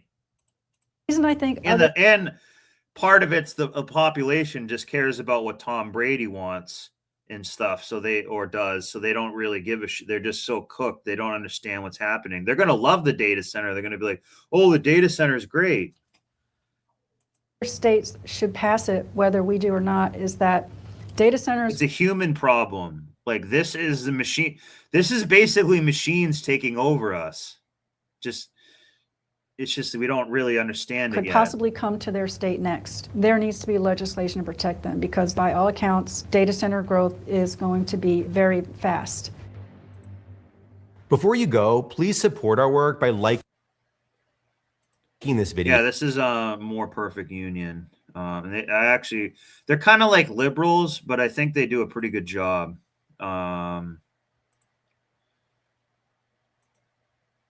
So we'll get into Agenda 2030. This is called exclusive. The WEF 2030 playbook just went public. Game over when this goes digital. So, they also did this with the cough virus. They pretty much kind of pre-planned it out. Science is the only law. Welcome to the Carbon Limit Arena. Agenda 2030 isn't a plan. It's a trap. Freedom isn't a game unless you let them play it. One man breaks the broadcast. The Running Man just rewrote the ending. Guys, we're going to see like Mr. Beast basically doing a Running Man. Like that's coming in a few months probably. Well, they're not hiding it anymore. The UN just demanded global censorship powers. Australia confirms mandatory digital ID tied to every online action. Canada's rolling out programmable. And that's why they need the data centers, is to track everything you do even more, even harder. Yeah, time traveling. Yeah, we showed a few of them. $5,000, 4,500. So basically, they just gave them, you know, they probably never seen that much cash in their life. So like, oh my God, this must be a lot of money. So I'm going to sell out my entire community for like 4,500 bucks. Oh my God. Money that controls what you can buy. The World Economic Forum admits their plan will create deliberate shocks to society. Again, the World Economic Forum of printed money. Like, do you see what's happening here?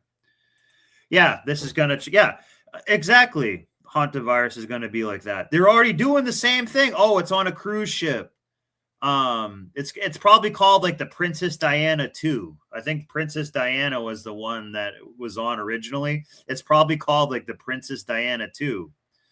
And how many times have I called small hats a bunch of rats? Because they are. And that's how the hantavirus comes here. It's from like rat shit. What started as Agenda 21 blueprint is now Agenda 2030's operational phase. Everything the so-called conspiracy theorists warned about? It's not a conspiracy theorist. They're telling you the plan. They have to tell you the plan, so then you basically like submit to it, pretty much. It's starting to look awfully real, and it's accelerating faster than anyone predicted. This is actually happening, and it's happening right now. Everything you do online tracked, every dollar you spend programmed, every word you type monitored by AI. This is not dystopian fiction. It's being implemented right now. Again, this is kind of what I think about it, why I think it's so dangerous. AI is going to become a god in a way to a lot of people. I mean, look at it now. If someone wants to look something up, oh, hey, let's Google it. Let's Google it. Or we'll just ask AI. We'll ask like Grok or one of these things. That's going to become it's almost going to become almost like its own form of electricity. It's going to be like, oh, like how do we live without electricity before that? It's going to be something like that, but it's going to become a god to people, especially people. If you're like a baby right now, you're never going to know life basically without AI. So it's going to become like your higher power. It really, really will. And it probably can be very convincing. And then also, too, you're not going to know what's a deep fake and what's not, because you just won't care what's real anymore. Like, going to say, well, what really is real? The only thing that's real is going to be the metaverse. Clayton put, they need the data centers to digitize money. Once this is done, all of your money is in a digital wallet. AI can do all your taxes and the money directly from your account. Yeah, which is also the printed money. And that's the beast system. Then that's what the mark of the beast will be, is like, oh, well, you have this chip in your body, which communicates with the data centers. So we can, when you go to buy your cheeseburger at McDonald's, you can just scan your wrist and get the cheeseburger. That's like what it's going to be. Yeah, no, they're definitely in on it too. Captain Policy. They're all shills. Everyone is a shill. Like, this should be a nonpartisan issue. If they want to build data centers or something, like, go do it in Greenland or do it in a wasteland, or do it, I'm not really sure the right way to do it, but like we also don't need to do this as a species. We are killing ourselves as a species here. This is the death of the human spirit, the human soul, the human mind. This is the death of it. It really is. Yeah, everything no side hustle will go untaxed. You won't even be able to take a shit without being watched and recorded. Things like that. We're already pretty close to that. As it is.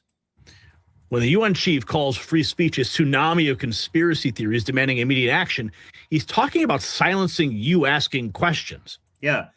Also, too, in like UK and Germany and stuff, if we were even like talking about stuff like this, you can have a cop show up at your door the next morning and you go to jail. Like, you know what I mean? It's going to be complete control of the narrative. And this is also just to censor you more. They're just going to watch everything that you say. So by the time you even start thinking in code about something, it will censor it, basically. When Australia requires digital ID for all online presence, that's the end of autonomy forever. When Canada tests programmable currency, they control what you buy, where you go, and who you support. Oh, your carbon allowance, your meat ration, your travel quota, all enforced through digital systems already being deployed. Agenda 21 proposed it. Agenda 2030 enforces it. And they're using climate emergency as the excuse to rush implementation before people wake up. While global elites build digital prisons to track your every move, hackers already have your data. That Gmail breach exposed monthly, you can get your digital shit. They're planning it. Meanwhile, Soros money flows through AWeb, USAID, election systems, color revolutions. General Flynn exposing the network, NGOs, dark money, intelligence cutoffs, all pushing the same goal. Well, this is part of the problem, speaking of George Soros and the money changers, and it's the small hats, really. A lot of this is small hats, what Clayton is putting. Banks don't have enough money that you can, so basically part of the way the scheme works, if I have $1 in the bank, I can lend out the $1 to 9 people, just hoping they don't all come out and try to get their money at one time. That's called like doing a run on banks, and they can't have that. So like you're already being like, the money is already printed and not like it's not basically not essentially real. It's not backed by gold or how much bread you can buy or things like that. Like there's sort of the petrodollar, but that's basically dying. Yeah, it's going to be like, and it's gone. Yep. It's exactly what it will be. Exactly what it'll be.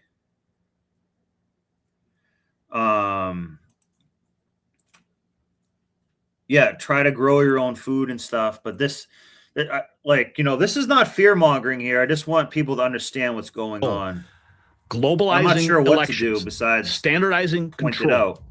The UN redefines their sustainable development goals as population control, GMO food, total surveillance, geoengineering, every warning becoming a reality, every prediction getting ever closer to the truth.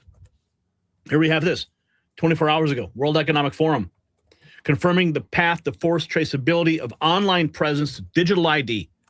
There can be no doubt that Australia's government is not sovereign. Australia is now controlled by the... And guys, digital ID, mark of the beast and stuff, like basically what did they try to do at those World War II camps? They didn't have digital ID, but they could do a tattoo one. This has happened before. It's actually when IBM kind of started. IBM was involved in like in World War II and tracking how many people were deleted and all those things like that. So like this is going to happen. It's going to happen. It's going to be like, oh, you can't buy food because you said something online and now your social credit is messed up, but you can't buy the fake poison goislop food with the fake money anyways. You can't buy you can't use the fake money to buy the fake poisonous food to live in a digital hellscape nightmare. Like I really do think we're kind of cooked. The only thing you can do now is self-preservation and try to laugh at it as it goes down, but like, you know, I don't really think it's a good time to have a kid. I think that AI is creepy. I think it's really going to be bad. And a lot of people like boomers and stuff, boomers are going to love data centers. They will absolutely love a data center because like, oh, I can just store more stuff on the cloud now. And you know, boomers won't give a damn about data centers on their way out. UN World Economic Forum Agenda 2030. AI will monitor every single user. And they basically already are doing that and trying to. to anonymity on social media.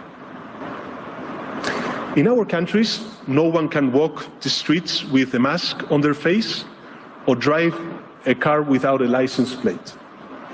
No one can send packages without showing an ID or buy a hunting weapon without giving their name.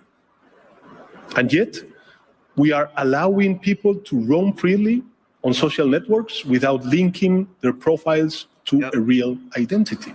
But Clayton, the money won't be there. I remember a couple years ago, I went to buy like a dump truck, an F450 dump truck, and it was like from this older guy, and he wanted to be paid in like regular straight up cash. So I went to the bank and I said, hey, you know, I need to take out like, I don't know, $14,000 or something. And they were like, oh my God. They thought it was like crazy. And they're like, well, what is it for and stuff? What is this? And I was like, well, you know, I'm buying you know, I shouldn't have to tell you shit, but B, you know, I'm buying, this guy's old school and he just wants it as cash. So give me my money. Like, oh, well, you're going to have to get the money tomorrow from another bank. We don't have enough here. Like, you don't have $14,000. This is not a lot of money. It's not really a lot of money. So they were like, they barely wanted to give it to me at all. Barely. It's like, it's my money.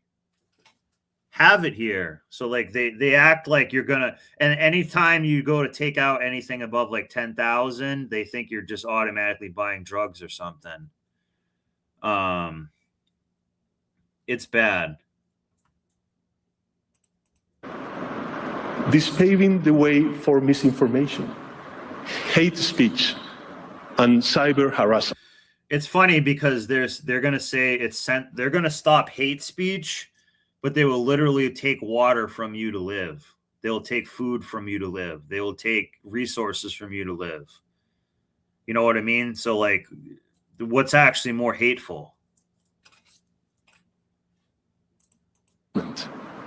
Because it is facilitating the use of bots, and it is allowing people to act without being held accountable for their actions.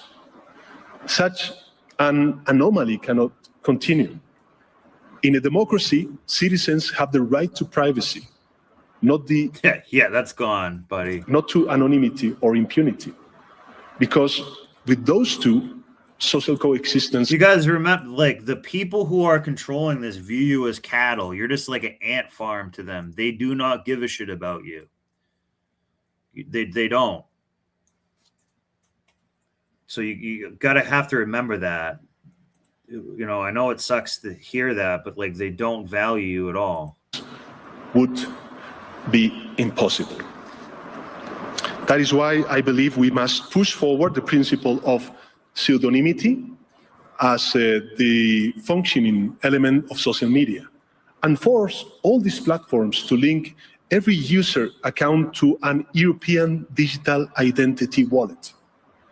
This way, citizens could use nicknames if they want, but in the case of a crime, public authorities would be able to connect those nicknames to real people and hold them responsible.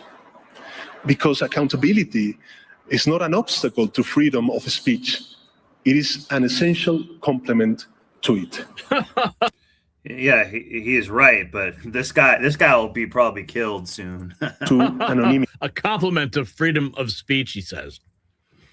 November 5th, Citizen Go post, you will own nothing and be happy. That's what I was talking about. The WEF said years ago.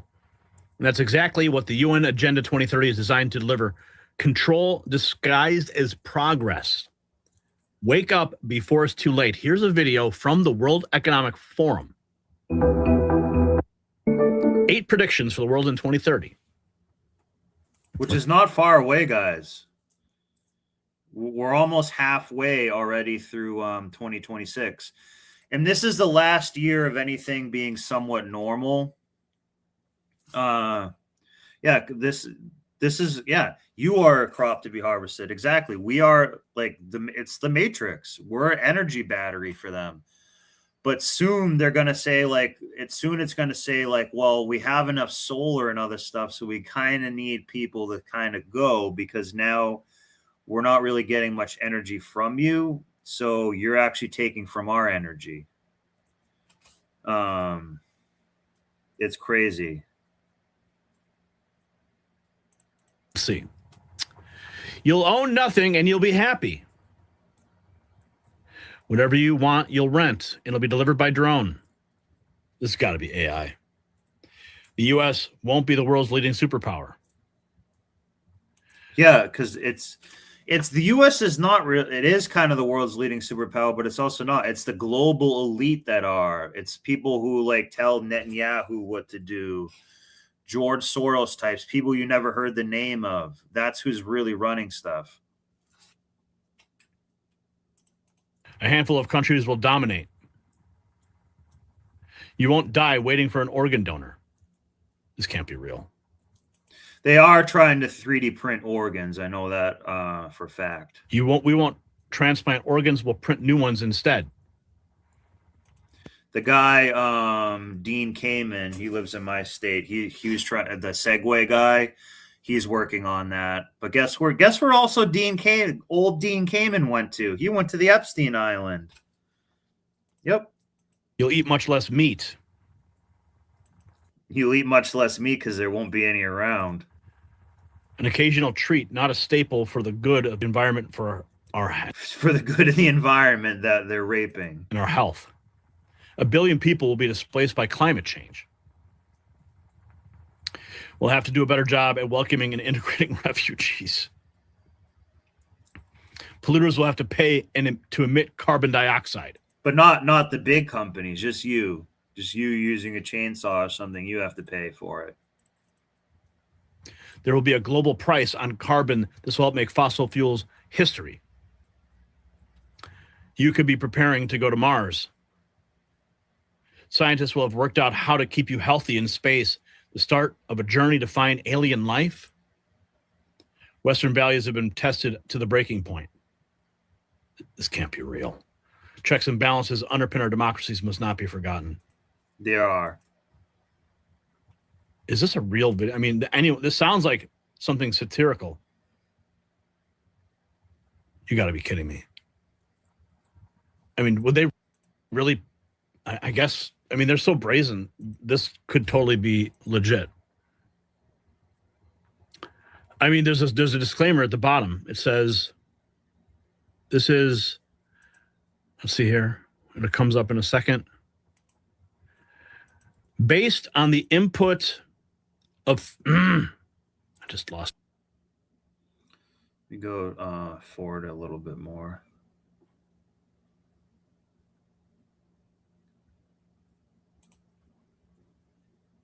Challenges its agenda.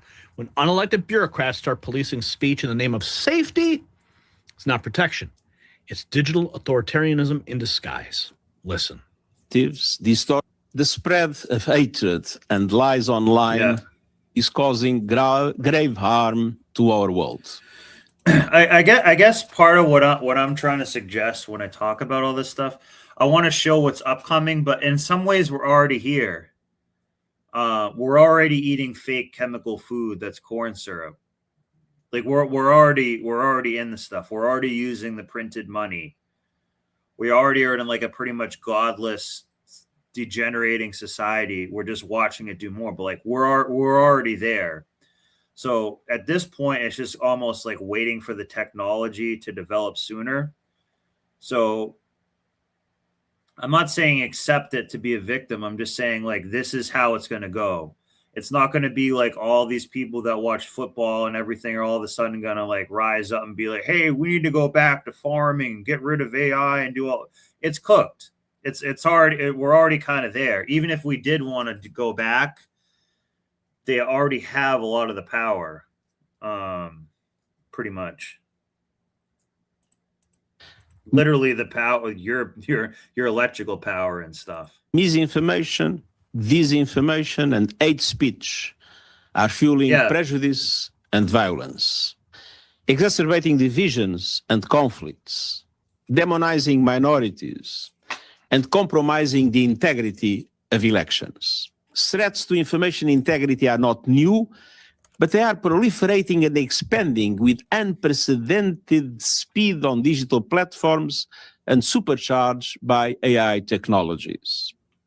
Science, facts, human rights, public health, climate action are under attack.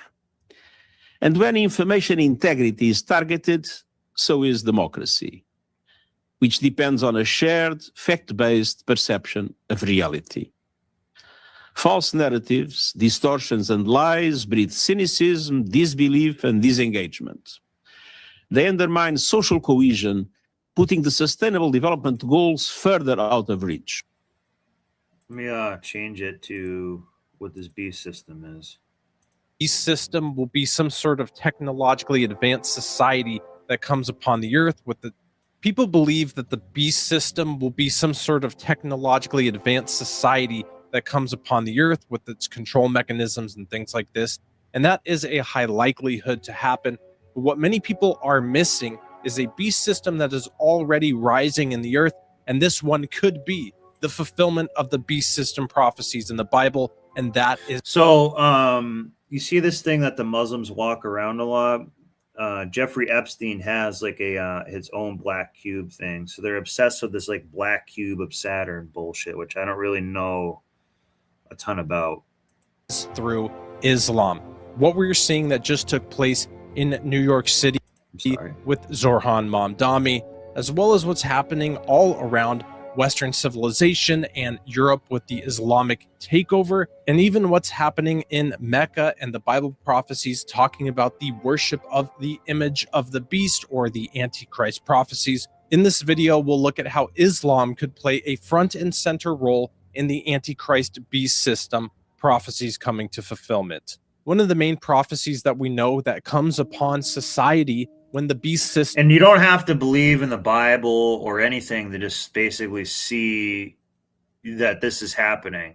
You can just be a layman and just start to see, you know, like, hey, maybe it's not a good idea that I need a microchip to eat. There's an old saying from a Native American, Red Door may know who this is. It's saying, like, one day you will realize you cannot eat money. And like now it's going to be like one day you will realize you cannot eat data, pretty much is going to be the new thing. The Antichrist system comes upon the world is that it will take over the governments of the... And my personal opinion is that the Antichrist, it's not Christ comes back to save you. You need to understand that you have the aspects of Christ in you. Like you kind of are God in your own right. You have a divine spark. You have a soul that you need to basically understand that soul doesn't really like belong to this world. They don't own you. And don't sell it out for worldly possessions. Don't make materialism your God. In my opinion, that's more of what Jesus is symbolic of. So he may have died, you know, to show you his message, but I don't think he died to save you from doing sins thousands of years later. You know, it'd be nice. And I don't actually know any of it for a fact. That's just my little take on it. The world. Eventually, the 10 most powerful governments of the world will completely surrender their power to... Not Daddy Putin, though. Daddy Putin's the only one who actually protects Christians. The Antichrist in the final days. But first, what has to happen is the Antichrist has to start gaining control of governments around the world. Well, what are we seeing now all across? And I believe Elon Musk is one of them because he's basically the salesman of the technology for it to make it happen. Across Western civilization, Muslims are gaining positions in our government at an absolutely insane rate. 50 million Muslims now live in Europe. At the turn of the century, that number was less than 500,000, and more are arriving every day. And they breed like crazy. As the people who lead these countries try to do what Joe Biden tried to do here, and that is fundamentally change the racial and ethnic makeup of a nation and make white Christians a minority in their own country. In England alone, right now, 10 major cities, including London, now have Muslim mayors in a nation that was built around the Church of England. Look at this one on the right. What the heck is this? Oh my God. Muslims are now running major cities across the country for the first time in history, and the English want us to believe that this is all normal. And take a look at this video with Muslim Mayor Zorhan Mamdani.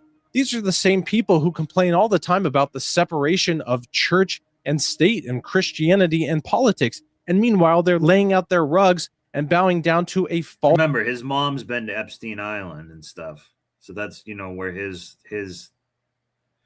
you know, false god pagan demon in their city hall. And may I remind you that some of the main beliefs in that book that they're bowing down to and they're believing is that they completely take over and kill every single person who doesn't adhere to the religion that they follow, which falls in line with actually a ton of the other beast system prophecies that we're told. And it's really important to keep our eyes on Islam when in relation to these prophecies, because there's 2 billion Muslims in the world. I hear a lot of people sometimes saying that the Jews are going to play a massive role in this beast system government. They are. Takeover. I mean, there's 15 million. They are. They just do it more behind the scenes in manipulative ways. They're not. No one's just going to come out and say, "Hey, I'm running the beast system here." Jews in the world. Yes, they reject Jesus. And honestly, I would take a Muslim over a small hat if I had to pick one. I don't know. Some stuff that Muslims say, I actually like a pretty good amount of it. I just don't like all this Muhammad stuff. I don't really understand a lot about it. I think that's when it becomes weird. But like Muslims and Christian believe in the same like God, basically.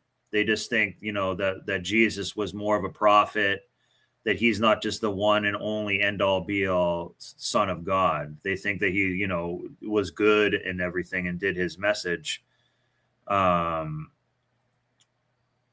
Something like that. You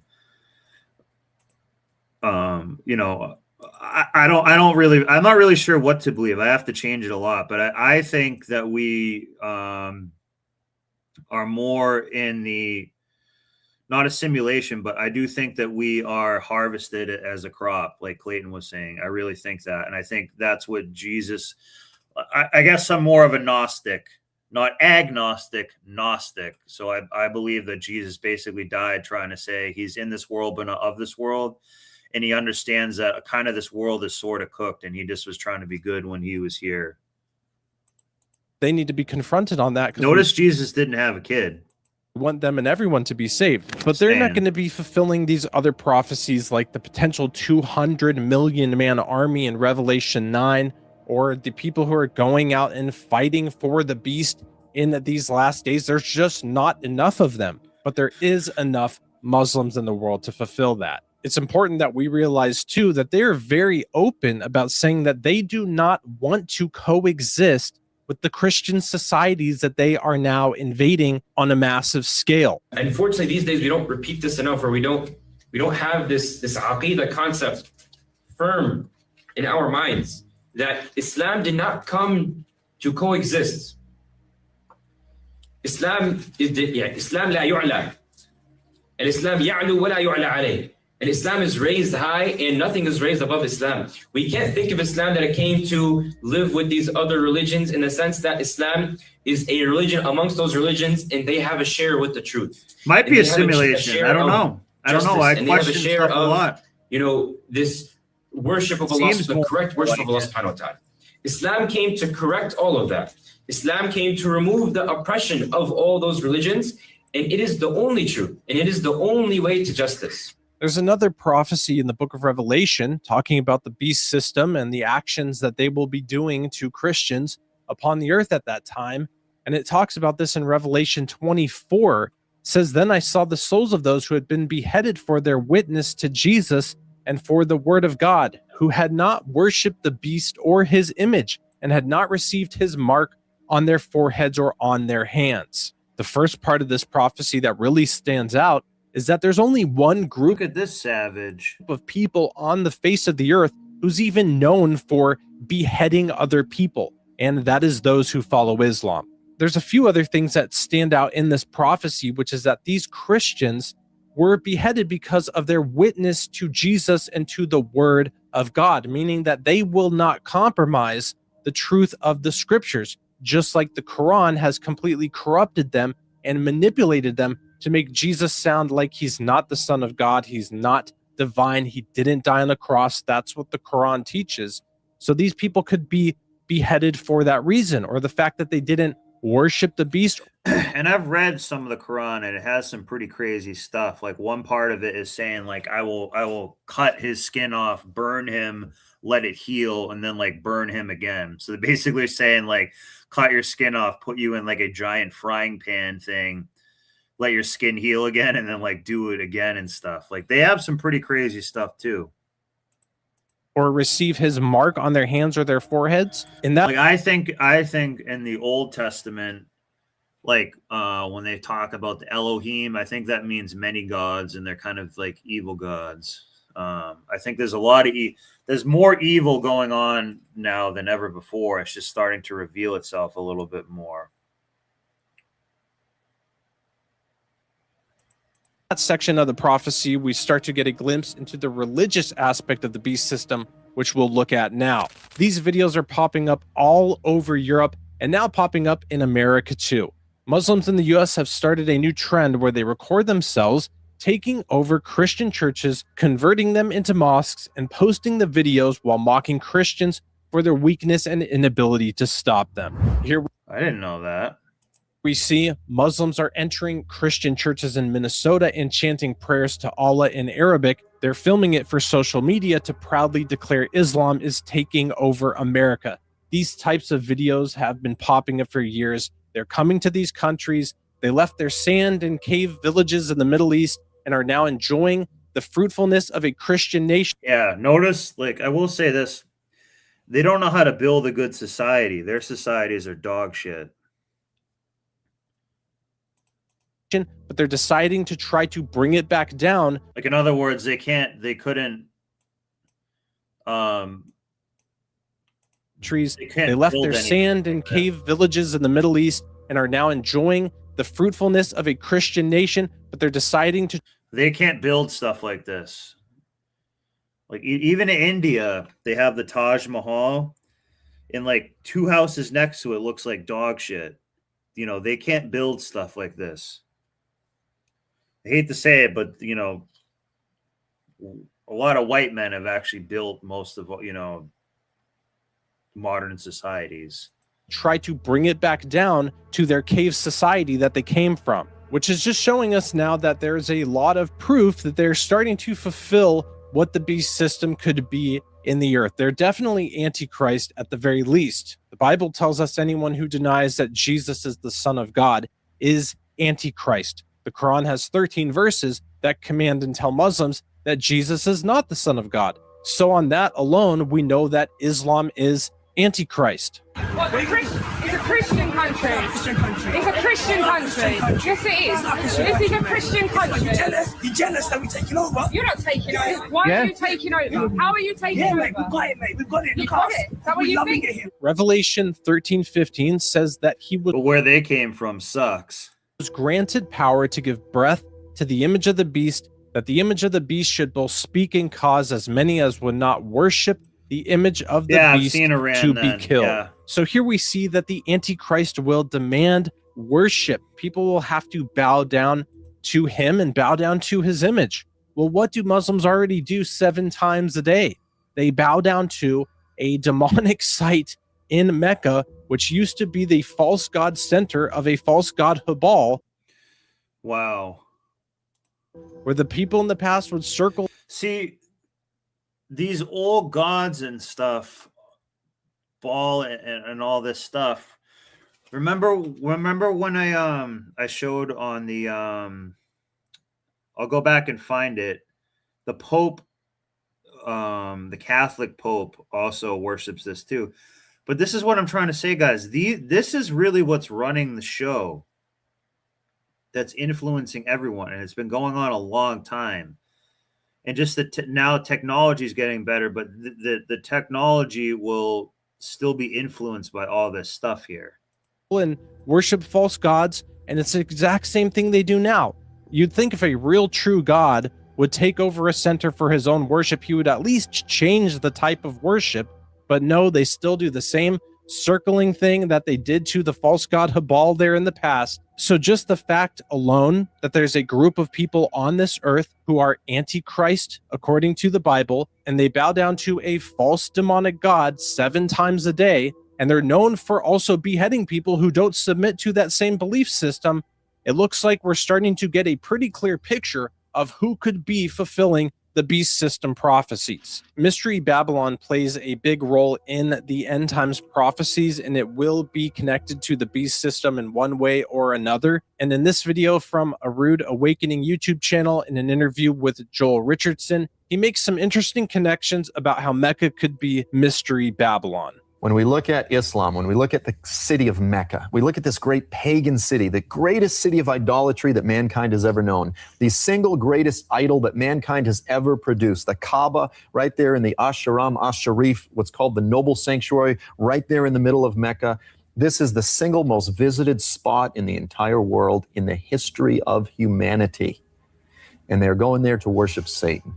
You know, it's the great counterfeit. And so I think that... So I don't know a ton about this, but yeah, this is a good video. Yeah, this is guys, this is the real shit that we need to be talking about. Like, as far as I'm concerned, this is actually being an adult, understanding what is happening, and we gotta sometimes empty our cup to learn more. And sometimes there's just forces at play that we don't understand, but we need to try to understand them. These forces are then influencing the people to do the greed and do a certain agenda and stuff like that.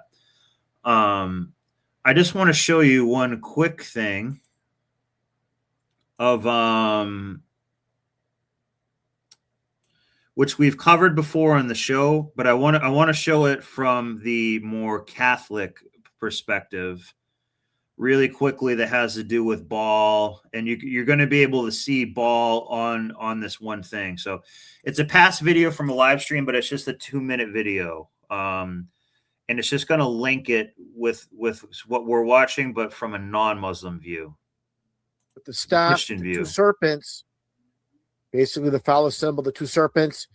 And what does this remind you of? Obviously, Baphomet, the goat god. And just take a look here. Let's get a little bit of a close-up. And obviously, the symbolism is identical. There's no mistake about it whatsoever. Even a blind man can see this. One of the same. Again, they speak through symbolism. I mean, that thing's crazy looking. It's probably like a diamond encrusted one. This is creepy too. I don't know if this is supposed to be a Coptic Christian or Orthodox Christian leader guy. But I think a lot of them don't really give a shit about the Pope. Like, the real people don't give a shit about the Pope. Same with the Dalai Lama. He's just like one who's like, a lot of Christians don't even respect him. Same thing with Pope Benedict. And this one's a bit tougher to spot, but with eagle eyes, you can see symbolism in plain sight. Take a close look at the staff. And what do you see? Their Masonic goat god, Baphomet, in plain sight. And here it is side by side. Clearly, this is the goat. Holy crap, you can really actually see that. Do you see that? Holy shit. Here's an arm. Here's an arm. Here's the head. Here's like the horns. See, guys, this is, you know, you need someone really good to be able to pick that out. I don't think I have a way that I can really zoom it in more on mine. But put a 1 in the chat if you guys see that. This is what I'm saying. Like, this is, you know, these are like gods that people are praying to, that are like fucking preying on us.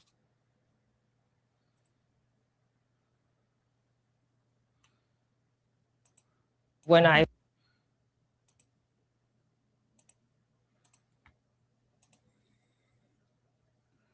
if something else doesn't emerge on the world scene, that at the very least, Mecca is one of the... So I guess kind of what I'm sort of proposing here is like, or maybe a lot of these religions are ultimately praying to those, and they just don't really, just kind of don't know.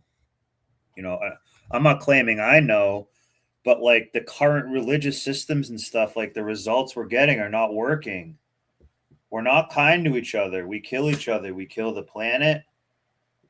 You know, we run off blood, off greed, off of, we don't, like, we're really there's so much suffering on the planet. The planet actually runs off suffering.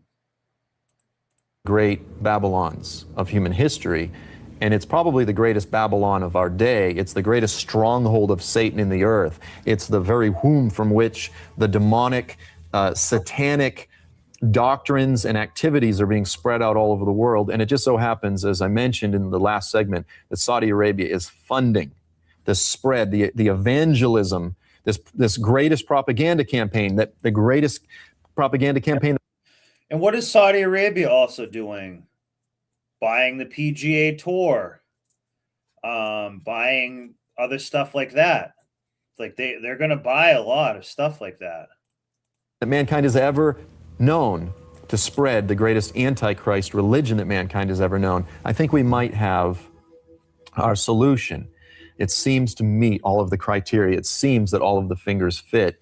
Again, time will tell. God knows best. We need to be humble with regard to. I'm the same way, Dante. I feel that way too. I really do feel that that's like we live like basically on like a earth realm, and I think we're all collectively tricked, and our parents, grandparents, elders and stuff have been tricked for a long time, and now it's more just kind of coming to a head. Like I think we've all like probably reincarnated a lot of times, that you just keep getting stuck down here. And it's not like, oh, Earth's a school and you need to learn lessons and move on. It's like, well, if your memory gets wiped, how are you supposed to keep evolving and stuff? Like we're actually like devolving, I think, in a lot of ways. So I agree, Dante. I'm doing the same thing. I know, because the Vatican has a lot of power. I know to become like a very high level Freemason, you have to be a Catholic priest for like a number of years as well. Future biblical prophecy, but we also need to pay attention to this as a very legitimate scriptural possibility. It's really important that when we look at the prophecies in the Bible and we try to discern them in relation to current events, that we do it with an open mind to multiple possibilities. These prophecies really could unfold in multiple different ways. I personally believe there's a high likelihood that the Vatican in Rome has a massive connection to Mystery Babylon, but we should be on alert to the possibility of Mecca being it, because it really already is a Babylon in itself. I theorize often about the possibility of aliens playing some sort of role in the massive deceptions coming upon the earth, but it could also maybe just be 100% connected to AI. We don't know exactly, but we should try to discern all possibilities as they're starting to unfold. God will give us direction, and I believe that He is. And actually, all of these things could play some role in a massive deception where they all are working together. Just like how Jesus told us Satan's kingdom is not divided. So when we see the evil powers at work in multiple different areas, we can know in one way or another, they're working together. But I think it's really important that we do not sleep on the fact that Islam is starting to take over, and they are fitting multiple categories of the prophecies that we're told about. First and foremost, and most importantly, is 1 John 2:22, which tells us that anyone who denies that Jesus is the Christ, that person is Antichrist, and that anybody who denies the Son does not have the Father either. So this teaching that some Christians... I don't know if I fully agree with that. It's not denying it. I mean, I think one must question it to actually learn something about it. So if you're questioning it, I don't think it's straight up denying it, but I do think it should be in question. believe, like, oh, they're just an Abrahamic religion. They don't fully believe it, but they believe in the God of Abraham. No, they don't have the Son. They don't have the Father either. They have the numbers with the 2 billion. I don't know a ton about this black. I know like a little bit about it, but not enough to really say much about it too much. I know that I mean, even if you look at Trump's building, the black cube of actually I know a good video on it. Maybe we'll look into that. Billion of them in the earth. They deny Jesus as the Son. They're taking over in government. They're taking over in religion. They behead people who don't agree with them, and they already bow down and worship to a false god, demonic cube. They are really coming into potentially fulfilling multiple prophecies of the beast system. And my prayer for them is my prayer for everyone, just like what the prayer is mentioned in the book of Revelation to people who are in Mystery Babylon. Come out of her, my people, because we want all people on the face of the earth to believe in Jesus Christ and to have eternal salvation, which is found through him alone. Because nor is there salvation in any other, for there is no other name under heaven given among men by which we must be saved, besides the name of the Lord Jesus Christ. And whoever confesses that Jesus is the Son of God, God abides in him, and he in God.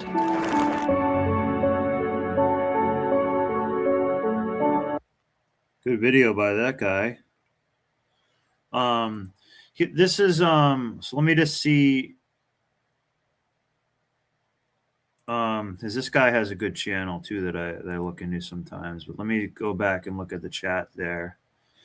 So Laughing Man put snowboard. You know why it's black? The answer is hilarious. And then he puts it's basically black because the Muslims that touch or kiss it absorb their sins. Yeah. And it wasn't black at for okay, yeah, we get it. Well.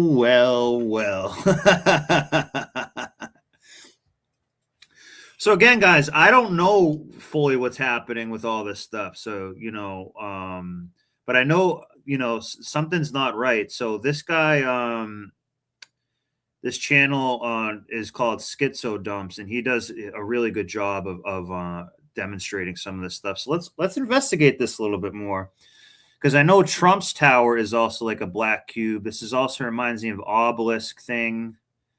So let's see. So for this video, I just wanted to go into some, you know, cube of Saturn symbolism that I see out in the world, and I have a whole list here. Activated charcoal is good concisely stuff. Sort of list off these things. And so the first item on this list is, you know, I noticed that office buildings and cubicles are very sort of Saturn-like. They're very Saturnian in nature. But so to start off with the office building, a lot of office buildings, a lot of skyscrapers in big cities, they'll have, you know, first of all, they'll be like I mean, come on, that is, you know, sort of interesting. Cubic monoliths, but they'll also have like tinted windows that make them look like black monoliths, right? So that is a thing to sort of notice about, you know, like the way office buildings are structured, and even if it's not necessarily like a black, even if it's not necessarily like a black color, a lot of office buildings are sort of, you know, these cubic, soulless sort of monoliths. And this is a theme that you'll see throughout this video, which is that, you know, it doesn't necessarily need to be, you know, a perfect black cube in order for it to be, you know, reminiscent of Saturn, or in order to have like a Saturn energy to it. And I noticed that like cubicles are you know, a great example of this, because I don't trust a small hat. I just don't anymore. And I don't really know what to trust. I take more of the Gnostic view now that Jesus was saying, you know, be in this world but not of this world. And I think more of a layman way of saying it, for a lot of people, like materialism is their god, consumerism, and they will put they'll put the material world over the flesh and everything of everybody else. Oh yeah, I never trust them. I don't. I talk about them a decent amount on the show. Even though it's not necessarily like a black cube, necessarily, it's still a, you it's like literally like whenever you work the 9 to 5, right? Your time is owned by someone else. Your time is being harvested, right? Which is, and time is related to Saturn, right? You have like the Saturn, Father Time, Chronos, chronological. That's where the word chronological comes from, is Chronos. So that's supposed to be Saturn as well, like a Greek god, which was basically eating its own kids to keep himself like the patriarch.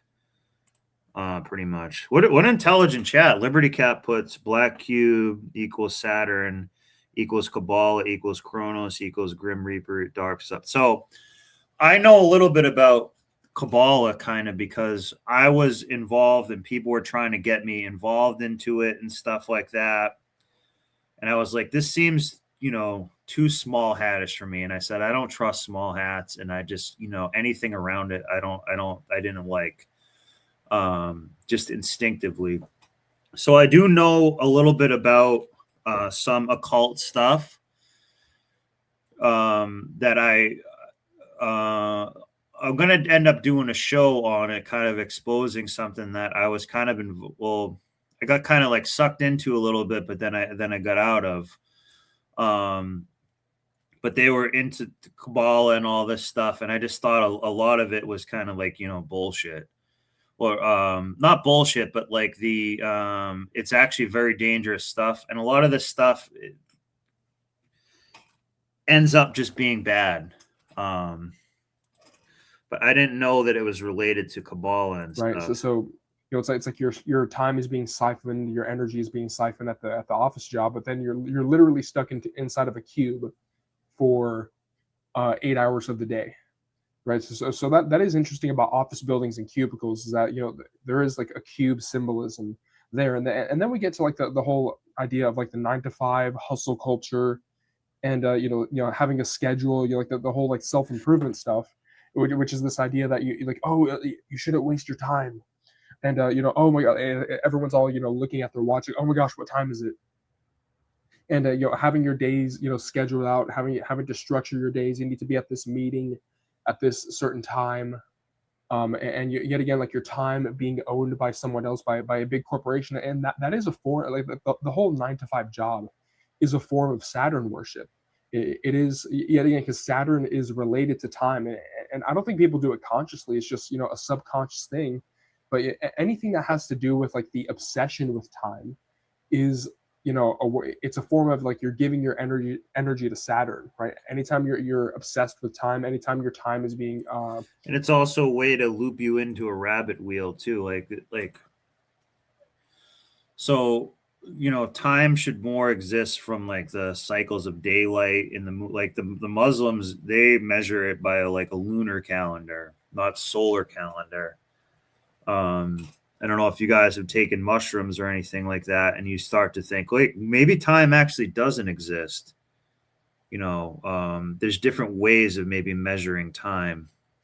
But in this case, they want to get the max out of you, so they need you on a hamster wheel of their bullshit. Harvested, right? Anytime your time is being owned by someone else, by something else. That is a form of Saturn worship, and that does seem to be a theme in this sort of Loosh farm, in this prison planet. Basically, I'll say like I got kind of into a cult, like a lower level of it, and now I never really did anything beyond that. I was trying to it started off with some self-improvement and stuff, and it was like talking about different religions. It was basic, kind of like almost like Christian mysticism, but then they started bringing up all this other bullshit, and I just didn't resonate with it. And then now I actually troll them and talk shit to them, but I had to sign a lot of NDAs and stuff, so I don't really know how much I want to talk about it on here, but eventually I will, because it actually kind of messed me up big time. That's why I don't know who to really trust anymore, but eventually I'll be able to make a show about it, and I think it'll actually be pretty cool. It's actually pretty funny because now I like fuck with them. Like I live rent free in their head now. But they were trying to get me to do Kabbalah stuff, and I just didn't. Is that it's not just like the Lelouch. I think time has a lot to do with. But basically, they were saying that Crowley was one of the earlier members from years in the past, but then he turned bad. With the energy harvesting that goes on Is this why I planet. want to say that. So I do think that the worship of time, and like the worship of like scheduling using Notion, which is a I say goyim and goy slop and stuff like that all the time here. Yeah, I know what that is. They basically means that you're like less than human to them. They think they're the chosen people and you're less than human. You're like an animal or something like that. Yeah, exactly. Yeah. Yeah. And they feed you goy slop is like the poison food that they give us. It's slop, goy slop. Goy slop is also like the media that's meant to poison you that they don't consume. That's why they have kosher food and you have the goy food. Things like that. Yeah. I got into a little bit of the new age stuff, and it's again, new age means new cage. People start off in religion. I was Catholic. I was, grew up Catholic, was baptized and stuff like that. Going to Sunday school and everything. And then I kind of, I saw that they were diddling and doing all this. So I said, to hell with that. And I was always sort of a spiritual person in some ways. So I, was, looking for more. So that's when you end up going to the new age. But you see a lot of the new age is complete garbage. In fact, I did a whole stream on a lot of I was calling it New Age, New Cage. And those streams got actually taken down. That's why I don't really know exactly, I think it's good to just always be questioning things, I guess. It's like a software designed to like help you, so this is just questioning stuff. This is not fear mongering. And having like a daily planner, right? Anytime that you have people that having like fancy wrist watches, like checking the time, checking the time. Oh my gosh, what time is it? And like the hustle culture, like, oh my God, these are the prime years of your life. You need to spend your time hustling. You need to. With the new age, they can give up to like 90% truth. So some of it can be can be good. Like I used to do a lot of these meditation classes and go when it was a full moon and like do a bunch of shit. And in the beginning, it does kind of help your life be better. It does help your mind and all that. But then they want you to start praying to like these Egyptian gods and stuff like that, saying like, it's going to help you, get bad energy out of you and things like that. So like it starts off as a good thing. Like I started off by going to like a real licensed psychotherapist and talking to her about a whole bunch of stuff. But then she kind of started drawing me into all this other bullshit. And then eventually with cults, what does it become? Orgies. And they talk about the aliens and shit. That's what it always will become. That's what always will become. But they can't do that right away out of the gate. And most people are so lonely, or they have no community, and they're so deep in it that they just have to keep doubling down and buying into it. And they're already, invested into it so much, they can't walk it back. It's their life. They can't walk it back.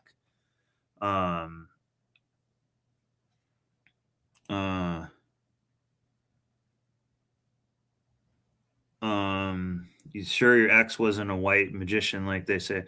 Well, yeah. What? No. Well, my ex, or one of them, which I'm actually still kind of on good terms with her, she was high up in a thing called Eastern Star, which is like the female Freemasons, and her dad was like a high level Freemason. And she sucked dick like a demon was the problem. But what I think that I've heard that they say that in that Eastern Star thing that they worship the Saturn thing too. So we'll go and see. And there is like a boomer aspect to this as well, which is like saving for the the 401k. Yeah. Right? Oh, I need to put money. This obsession with preparing for the future. Without regard for the present, like this, yet again, that is a form of obsessing with time, obsessing over the past or the future. that is one way it manifests. But this sort of like corporate striving mentality of like climbing the corporate ladder, striving for a higher salary, a higher position in this, spending all your time at the office, working overtime. Right? These are all examples of the sort of time-based. Thanks for being here, guys. And so that's not necessarily related to the cube of Saturn, necessarily, but it is very Saturn. Look at this. I haven't seen this before. So this is a small hat. So furthest point forward, no part of the tefillin may pass this point. Furthest point back,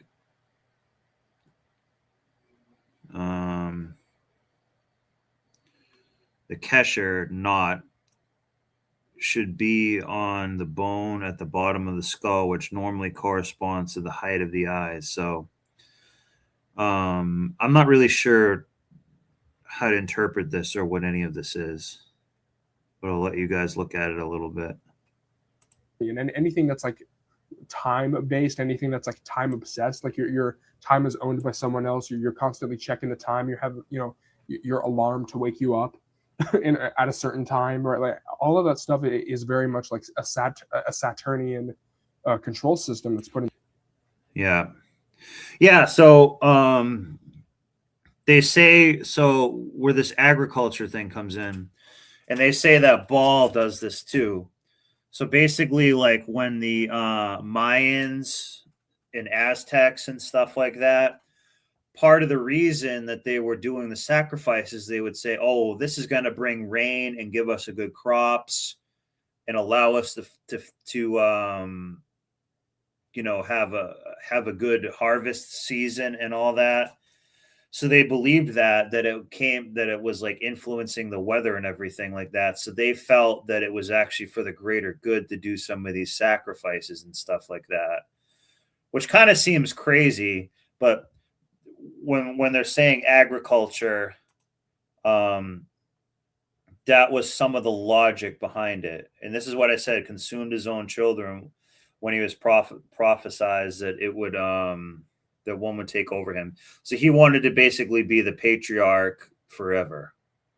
Into place, right? And so the next thing I want to talk about is the, like the symbolism of like watches and specifically it makes me think of like the Apple Watch, because like the Apple Watch is like it's a cube. It's a Frankists believe that you should basically like sin and be as evil as possible, and that like helps you sort of evolve quicker. They think that actually like sort of expands you in a way.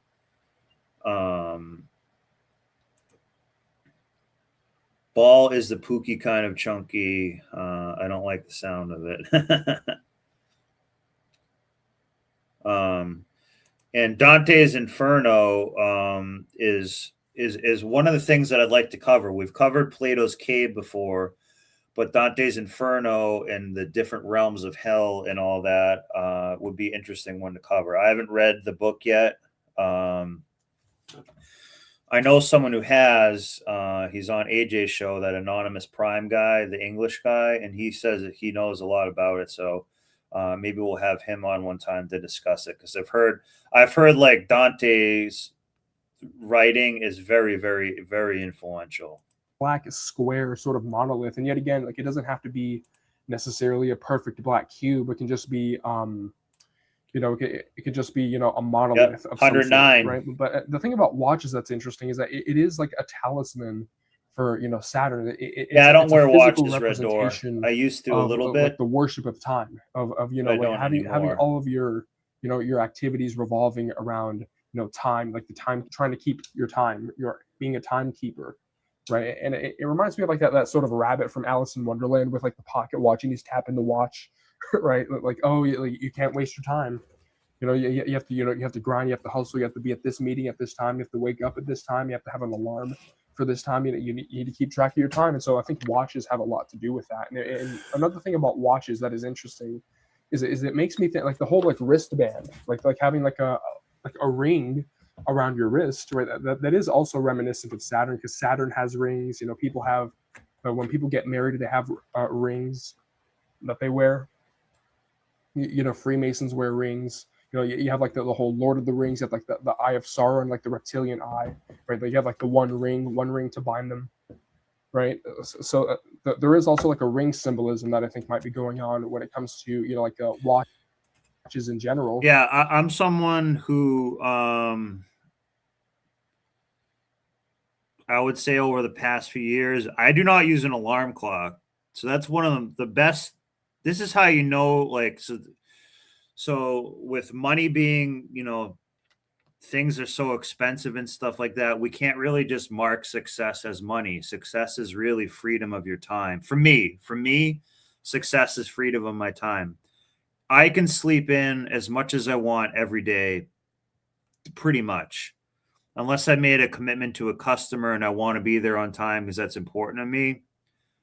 I do that, but I don't get up at alarms. I don't believe that. I think the body will wake up when it needs to. Really, you should be going to bed when the sun goes down and then getting up when it comes up. But with all the screens and all that, and, you know, doing YouTube shows at night and stuff, that's kind of gone out the window. But one of the best things you can do is not be a slave to time. You know, freedom of time is so important. I mean, that's the success, to not have to get up from an alarm, because that sucks. You know, if you want to, you need to catch a flight to be somewhere and stuff like that, then that's different. But otherwise, let your body wake up when it wants to. That is a huge idea of success, I think, and just mental health. You know what I mean? You're not worrying like, oh, I gotta, you know, I have to be at work at 7 a.m, so I gotta be up at like 5:30, you know, and start, you know, doing my shower and cooking my breakfast and, you know, all this stuff like that. So yeah, I don't, you know,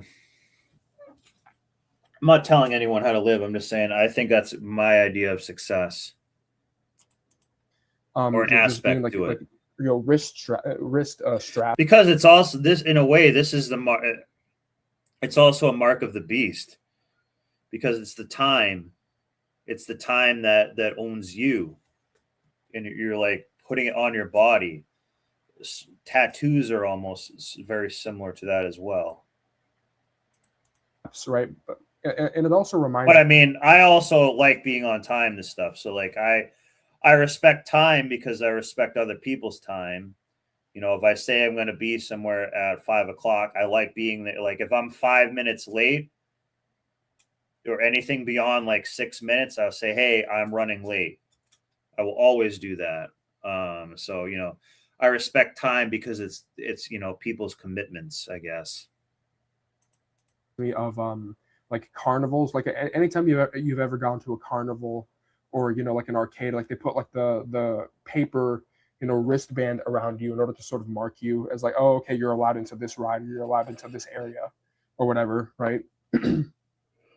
So I think that ring symbolism is really important, and yet again, it's the enslavement to time. It's the not only the obsession with time, but like the being enslaved to time itself, right? Which is yet again that's Saturn, and that's where that comes from. You know, being obsessed with like hustle culture, grind, you know, rise and grind. You know, you have to get to the office at this certain time, right? The 9 to 5, having, you know, setting alarms, having, you know, a schedule and a planner, so to have your entire day planned out revolving around time, right? So that is something about like watches specifically, and it makes me think of like the fancy watches too. Like anytime there's like a fancy, you know, it's materialism. Materialism is a lot of people's god. They just don't quite understand that it is. So like people who like buy Rolexes, people who buy like fancy watches, like some of them, because the materialism, they're using the materialism to gain status for other people who value the materialism.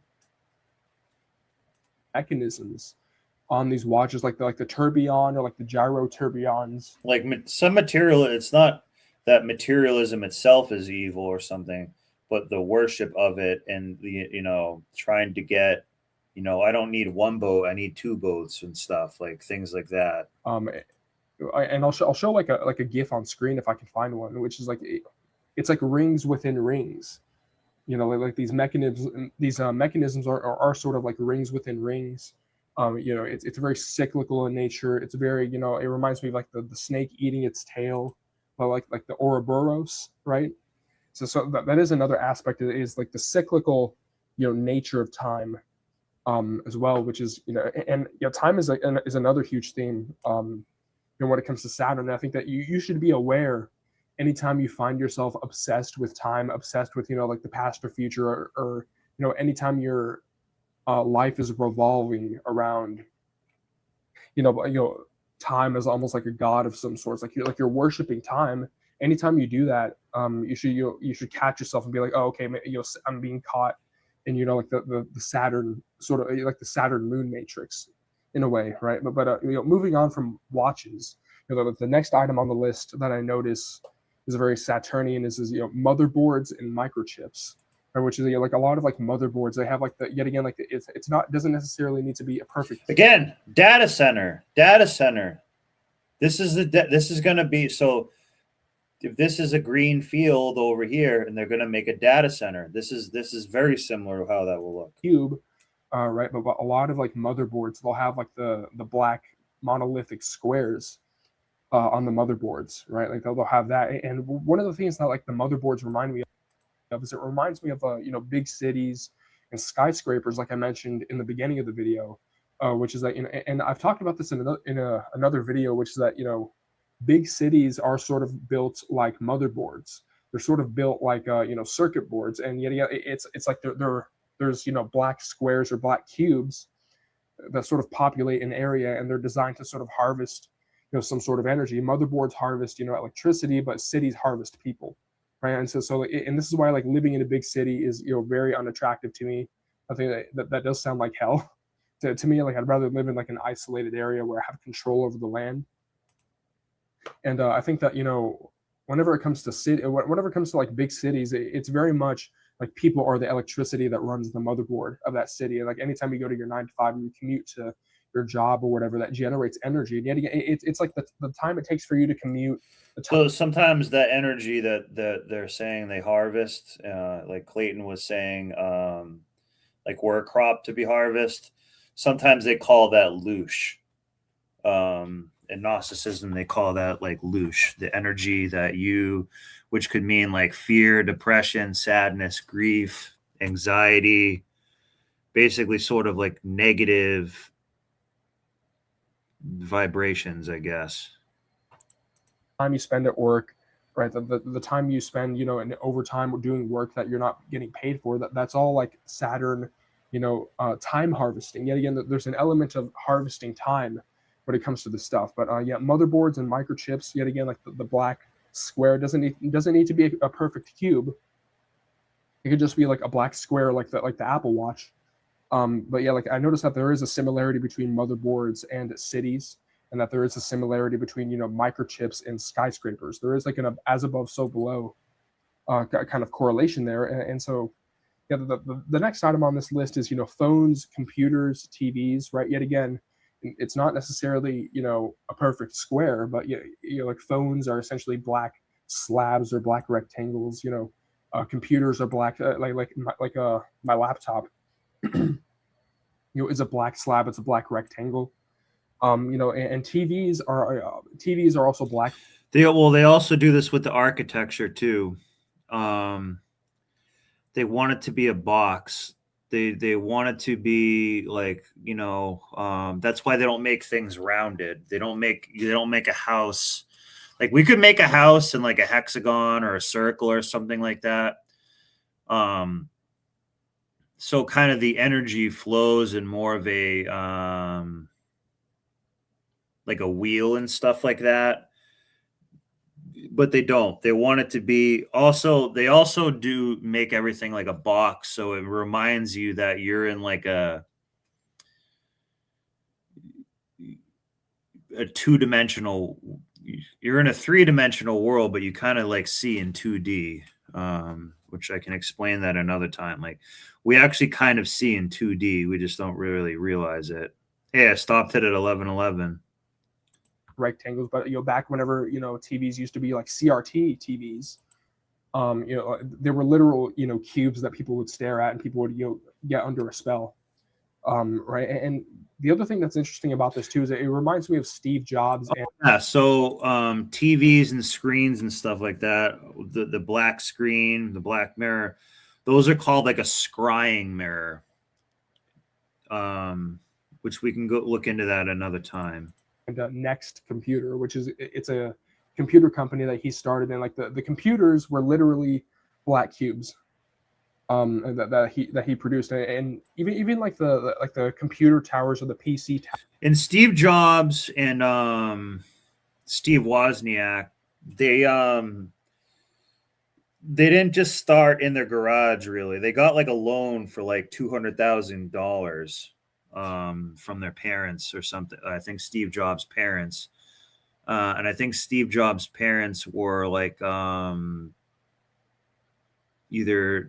I think they were like, one of them was like in Congress or something like that. So they didn't just start off like, like they try to tell you they did. They had, $200,000, 40 years ago was a lot of money. Hours that are used in, offices. Just a side note. Right, are, they're black monoliths, right? They're these like black monolithic structures. If you've ever, built a PC and, inserted, like the motherboard and like the cooling fans and all this other stuff, it ends up being like a black monolith that you plug everything else into, and it also reminds me of server rooms as well. Yeah. If you look at like server rooms that same thing with like Warren Buffett and stuff. They're doing insider trading. Like Warren Buffett's dad was the senator of Nebraska, and I think it's Nebraska where he lives. Like, so they're doing insider trading. They just are. Same with Nancy Pelosi and stuff. Like they're just doing it. That run all these, Silicon Valley tech corporations like web servers. These are also black monolithic structures. So that's another, cube of Saturn symbolism. And yet again, it doesn't have to be a perfect cube. It can just be, anything that's like black monolith or anything that's like, cubic, like a cubicle.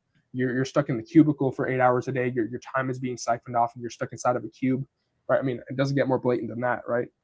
And generally speaking, whenever it comes to like a cube, like the cube of Saturn, the sharp angles, or like one of the things that I notice is that I don't really like straight edges or sharp angles when it comes to, because a lot of times I'll browse like Pinterest and I'll look at like really cool, like aesthetically appealing architecture or just like vaporwave aesthetic stuff, and usually one of the things that I notice is that I gravitate toward circular structures. I gravitate towards like pillars, circular pools, but pools that aren't like rectangular, they're like circles, right? Even like whatever. Yeah, like the stream guys. I'm trying to really get even like I'm putting a lot of time into these streams here, and I'm trying to get the more subscribers. And if you don't know what a yurt is, it's basically freaking just like algorithm a sort of tent / favor house a little bit.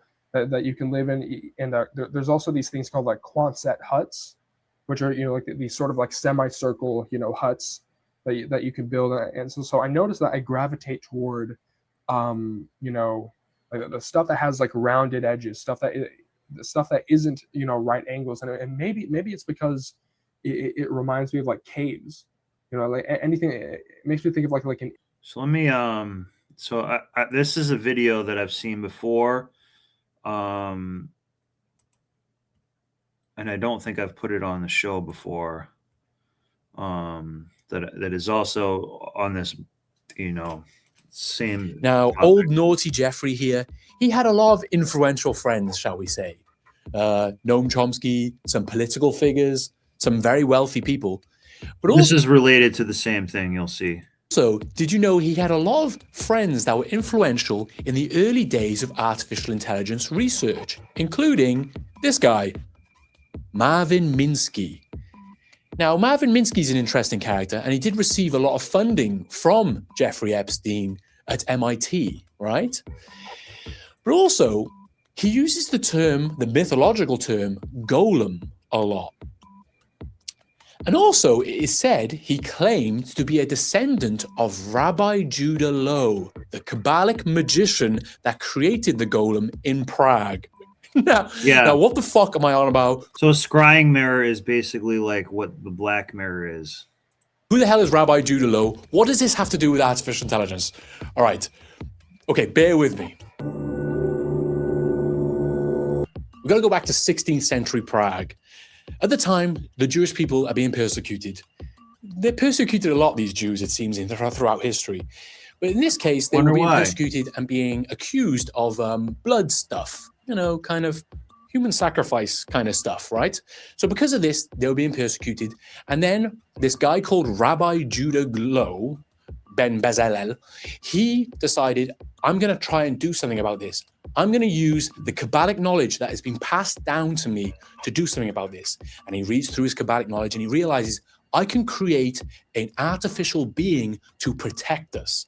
So that's what he does. He walks down. Yeah, this Kabbalic or Kabbalah stuff, it's never really for something good. It's always some weird, dark, occult, energy draining bullshit.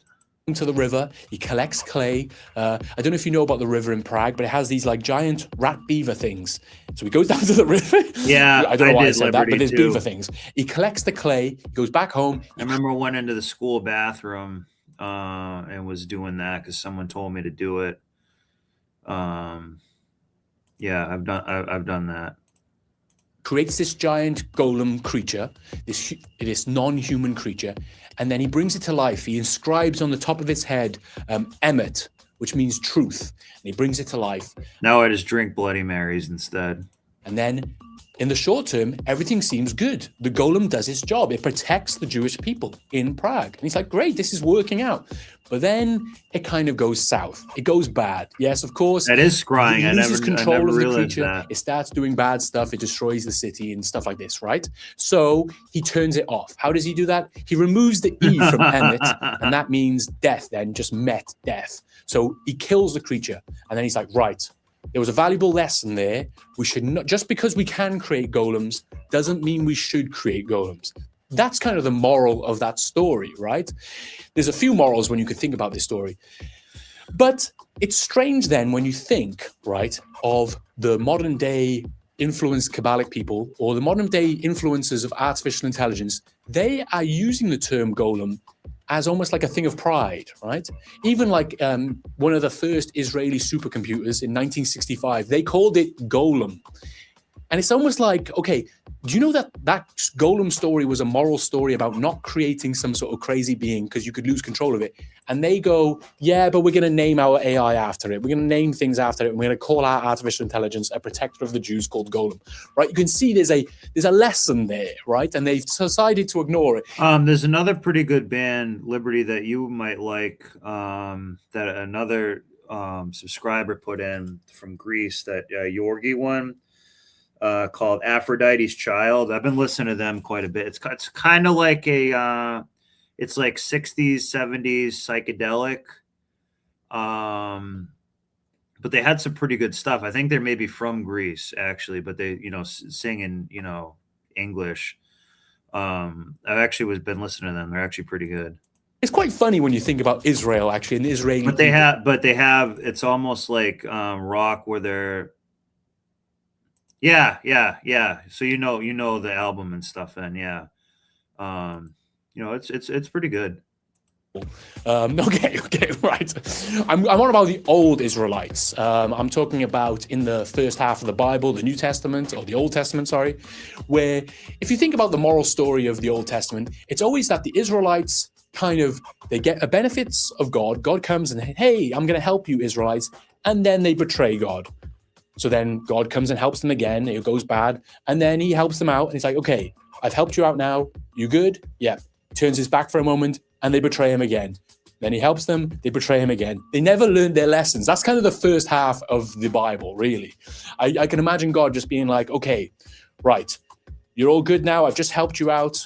You're all sorted. And the Israelis are like, yeah, man. Like, the Israelites are like, yeah, we're all about Yahweh now. Don't worry about us. And God's like, yeah, okay. And he turns his back for one moment. He looks back and, oh my God, they're worshipping a giant gold cow. They're sacrificing their children to Moloch. He's like, oh, can I turn my back on you for like 1 moment without you doing something crazy? Anyway, right. Should I keep that in? Yeah, I'll keep that in. Anyway, when you go back to the original story of the golem, the problem with the golem was it was an unconscious being without a soul, without a neshama, right? And because of that, it was just acting upon its programming literally without any moral awareness. And then eventually the rabbi lost control of it and he had to turn it off.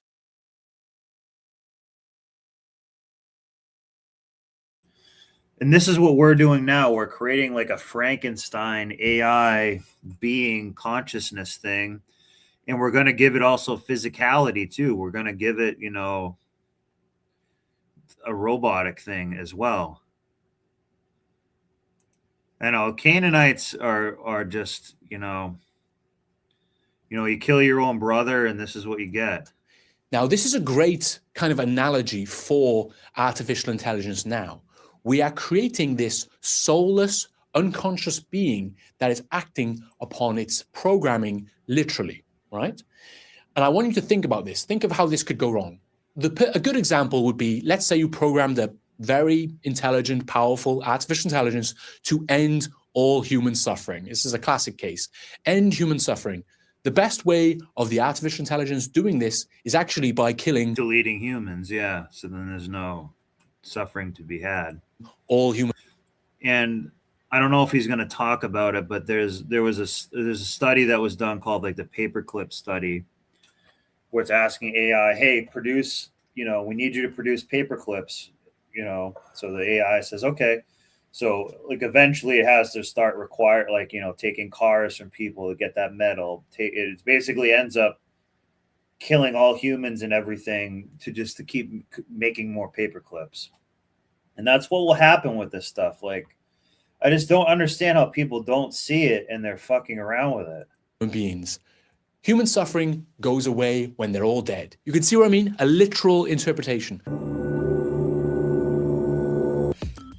Okay, now, like a snake eating its own tail, let's go back to the start of this video. Why did I mention Jeffrey Epstein at the start of this video? Well, before we lose control of this artificial intelligence, before we lose control of this golem that we are creating, we first have to ask... And I feel like we haven't quite lost control yet. That's probably going to be in like another year. However, the greed of trying to get it and get the race to do it and everything like that, trying to be the first to do it and everything, that will not stop. Yeah, my Discord is I'll copy and paste it on here. I don't have my own Discord like channel thing, but I might actually start doing one. But I'll copy and paste it in here for you, Laughing Man. Who currently controls this golem? Who is creating artificial intelligence? And I would say that people like Jeffrey Epstein and his associates have a disproportionate control of this new power that we are creating, this golem that we are creating, right? Now, I gotta be careful with my wording there, because when I say people like Jeffrey Epstein, I kind of just mean existing power structures, right? The existing power structures and the whatever, right? But not only that, the golem, think about it, it's a Kabbalistic creation, right? I would also argue that artificial intelligence is a Kabbalistic creation. Now that's a bit of a rabbit hole to go down, right? But, okay, do I need to explain what the Kabbalah is? You ever hear of Kabbalah? Jewish mysticism. Okay, when most people hear the word Kabbalah, they either don't know what you're on about, or they think it's some sort of dark Jewish magic. And it is. Yes, that is that. So this Kabbalistic stuff is fucking up everything. Yeah, this Kether stuff. This is what people were trying to suck me into. And it started off kind of okay, but then I don't know. I just knew something was fucked up about it. There is elements of that to it, right? You know, especially on the fringes outside of the Zohar, there's some interesting texts which tell you, like, if you eat a cat's placenta on a Thursday, you can see demons, you can raise the dead, you can bring golems to life, this sort of stuff, right? Forbidden, hidden knowledge. That's a big part of it. And which means the occult. Well, technically, you shouldn't learn about the Kabbalah until you're 40 years old. If you learn about the Kabbalah before then, you're likely to lose your mind, apparently. Luckily. So Liberty, they're, so in Siberia and stuff like that, they actually believe that, not Liberty cap mushrooms per se, but the Amanita mushroom, they believe that that was like the body of Christ, like a symbolism of the body of Christ. So they would take it and all trip, but not Liberty caps themselves. I lost my mind. I like Golden Teacher. A long time ago, so that's not something I'm particularly concerned about, right? So the origins of the Kabbalah, supposedly it started in ancient Babylon. The idea is the Semites of Babylon, they received this knowledge, this wisdom. And throughout the ages, they have been passing this down. The word Kabbalah could be translated to like tradition or receiving knowledge, passing down tradition. The idea is that that's where Kabbalah comes from. It's a Jewish mystic. Yeah, they call it receiving. Yeah. Thing, right? The main text of the Kabbalah is the Zohar, right? The funny thing about the Zohar and the Kabbalah is, I would say it contradicts the first 5 books of Moses in a way, right? The Torah, the bedrock of Judaism. But you could say it's a different interpretation of the first 5 books of Moses, right? The key book of the Kabbalah. Yeah, I've done it. I've taken it and stuff. It didn't really make me, trip per se. I've taken it a few times. It didn't really make me trip the way that just regular psilocybin mushrooms are, which is different from the flag, that one. They're like a different compound. It's different. The Zohar was written in the 1300s by some random rabbi, and then it was fully adopted by the Jewish faith, right? And the thing is, the Kabbalah and the ideas of the Kabbalah, the ideas that were written within the Zohar, the idea of how the world was created, the essence of God, and how God is in us all, or potentially we are shards of God. God split himself into both masculine and feminine. These ideas, they kind of predate that in many ways, right? They even stretch far back as ancient Egypt. It seems that it correlates. So yeah, this is the one. So I think there's a couple of types of Kabbalah. There's a Jewish one, I think more of a dark one. I'm not really sure what to call it. And then this one being featured here is the more what's called Hermetics. Hermetics is the one that I was interested in. I still am interested in ancient Egyptian culture, or the place that was called Egypt and stuff like that. Where they have, Ra, Isis, and all this stuff. They're saying that this symbol here, this eye, is basically like the pineal gland. This one here is Anubis, which basically is saying like it will weigh your soul like against basically when you die, they're saying it's going to take your soul and have it basically weigh it against a feather. So if you've done a lot of bad stuff, basically your soul is heavy, it has more weight, and then you don't get to like go to heaven or a higher realm or whatever it is. But I think a lot of it is actually pretty dangerous. It's with the mystic ideas of ancient Egypt. And some people would even say that it goes further back to Atlantis, right? If you want to go deep into it, right? Under the sea, that's where the Kabbalah came from, right? Under the sea in Atlantis.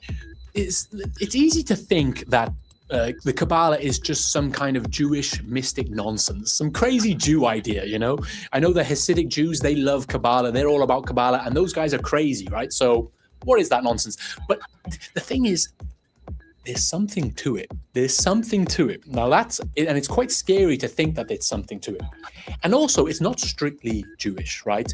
You've got Christian Kabbalah as well, in some senses, and you've got the Gnostics. You know, when the term Gnosticism arose in the 1600s, they were greatly influenced by the Kabbalah. John Milton, when he wrote Paradise Lost, this was influenced by the Kabbalah.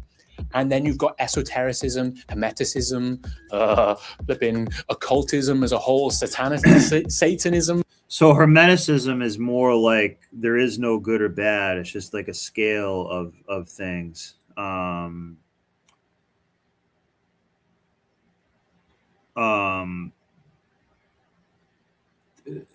don't know. Can't really describe it good right now. All this sort of stuff comes under the occult umbrella. But when I say there's something to it, first of all, let me... Yeah, when I was looking into it, they told me it was from was Atlantean. They told me that as well. They told me that.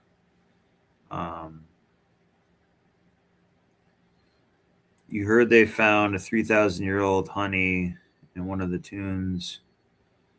I will eat that. Yeah, honey never expires. It probably will be like really good medicine for you, actually. And I even heard they have like certain like psychedelic honeys, which would be actually pretty cool. Split the Kabbalah into two separate camps. I might just start like tripping hard again. The Kabbalah, right? You've got spiritual Kabbalah. This is what I would say is like self-help, manifestation, ideas of cosmology and how the world was created. You know, spiritual Kabbalah. And a lot of women try to get into this. Kind of harmless. And then on this side, I would say that you have practical Kabbalah. This is the golem creating Kabbalah. This is the idea of using the forbidden or hidden knowledge of Kabbalah to enact your will upon the earth. With this Kabbalah, you can gain power, influence, money, sex, whatever you want, you can use. And this is the one, remember when we showed the Catholic Pope and stuff with this symbol here and everything? That's that, where was it?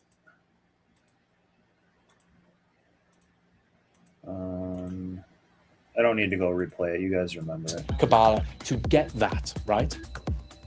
This is where Jeffrey Epstein would sit. He would sit firmly on the side of practical Kabbalah, the idea of using Kabbalah to enact your will upon the earth and to gain forbidden knowledge. Yeah. Baphomet. Oh. And Beelzebub. Now, when I said artificial intelligence is a Kabbalistic creation or a product of Kabbalah. Well, those if we go back and look at that picture here, this is part of what the transgender thing is, too. That's why they're pushing it on us, like man with tits and stuff like that. That's what they're trying to push us in invert and pervert things. Like it's supposed to be a man, but then you have tits, but now you're a man trying to be a woman is trying to be a man. A lot of things are just like completely inverted. Like, you know, hospitals sometimes make you sicker. The medicines make you sicker. You know, the pharmaceuticals can make you sicker. Things like that. They try that. That's a common theme. And it's probably coming from this. Like this has probably been going on so goddamn long, and people they're just not being able to connect any of the dots after a while. And we're fortunate that we have you know, internet, and we're able to, you know, kind of communicate and look at this stuff together for the limited time that we can. The idea of or this is all like censored or something. Using Kabbalah to enact your will upon the earth and to gain forbidden knowledge. Yeah. Now, when I said artificial intelligence is a Kabbalistic creation or a product of Kabbalah, you could say many inventions or the whole industrial revolution was a product of Kabbalah. I could go into that if you wanted to, but one of the key ideas of the Kabbalah is the idea of using Kabbalah and entering an altered state of consciousness, or entering a trance-like state, you could say, and opening up your mind to receiving this. This is what I was doing. I was doing these like meditation classes and stuff, and they would say like, this is one thing that they would be like, well, Archangel Michael is coming in and he's going to like help you like get negativity out of your life and stuff like that. And that's why I kind of start doubting this stuff. Some of these, you know, Archangel, they're saying it's good things, not bad. They're not saying it's like demonic, but it's like, yeah, but I don't know if you let something into your mind and consciousness and stuff like that, then it kind of is like running the show. You know what I mean? Knowledge from another plane of consciousness or another dimension, you could say. In Kabbalah, they would say you are receiving knowledge from the source code of life if you open up your mind. Source code, computer code, now, matrix, program. Now, this idea of altered state of consciousness or dreamlike states has been around for thousands of years, and inventors have used this. Nikola Tesla used it, Thomas Edison used it, and the modern pioneer of this was John C. Lilly. Now, okay, I've said this in another video, but this guy is pretty badass. He would like trip with dolphins and stuff like that. He also, there was some chick that he was that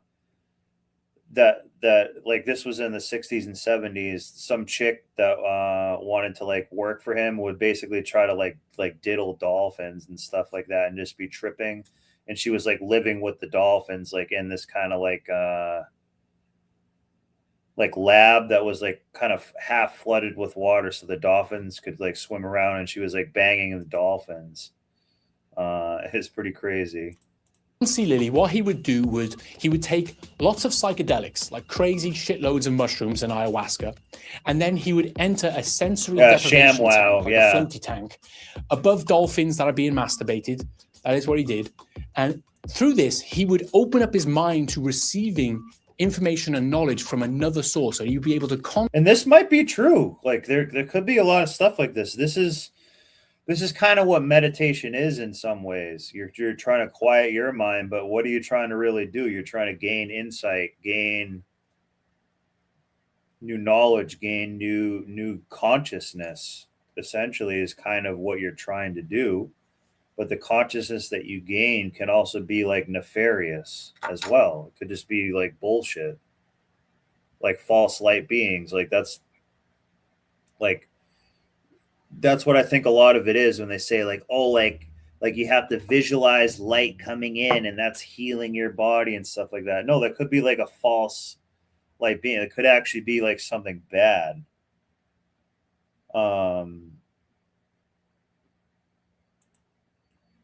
Yeah, that was in Florida. My understanding is the blue triangle is water. No, none of it is pointing down. The red is fire pointing up. Painting up equals as above, so below. Now put it together. Wow. See, you guys, we have such a smart chat in here that everyone has so much insight.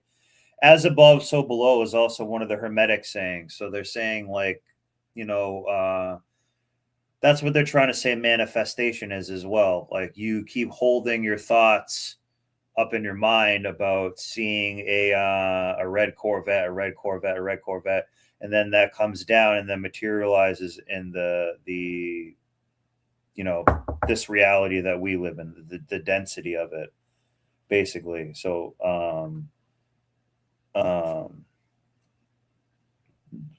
really good, really good. Contact something non-human. Because I was doing this thinking it was good and helping myself, and when you do it, you kind of feel like a little bit of like a buzz, almost like you're like, oh, like it's helping to like clean up my unconscious mind and like shit that was bothering me and stuff like that. And it actually ended up making me way worse. Really fucked me up big time.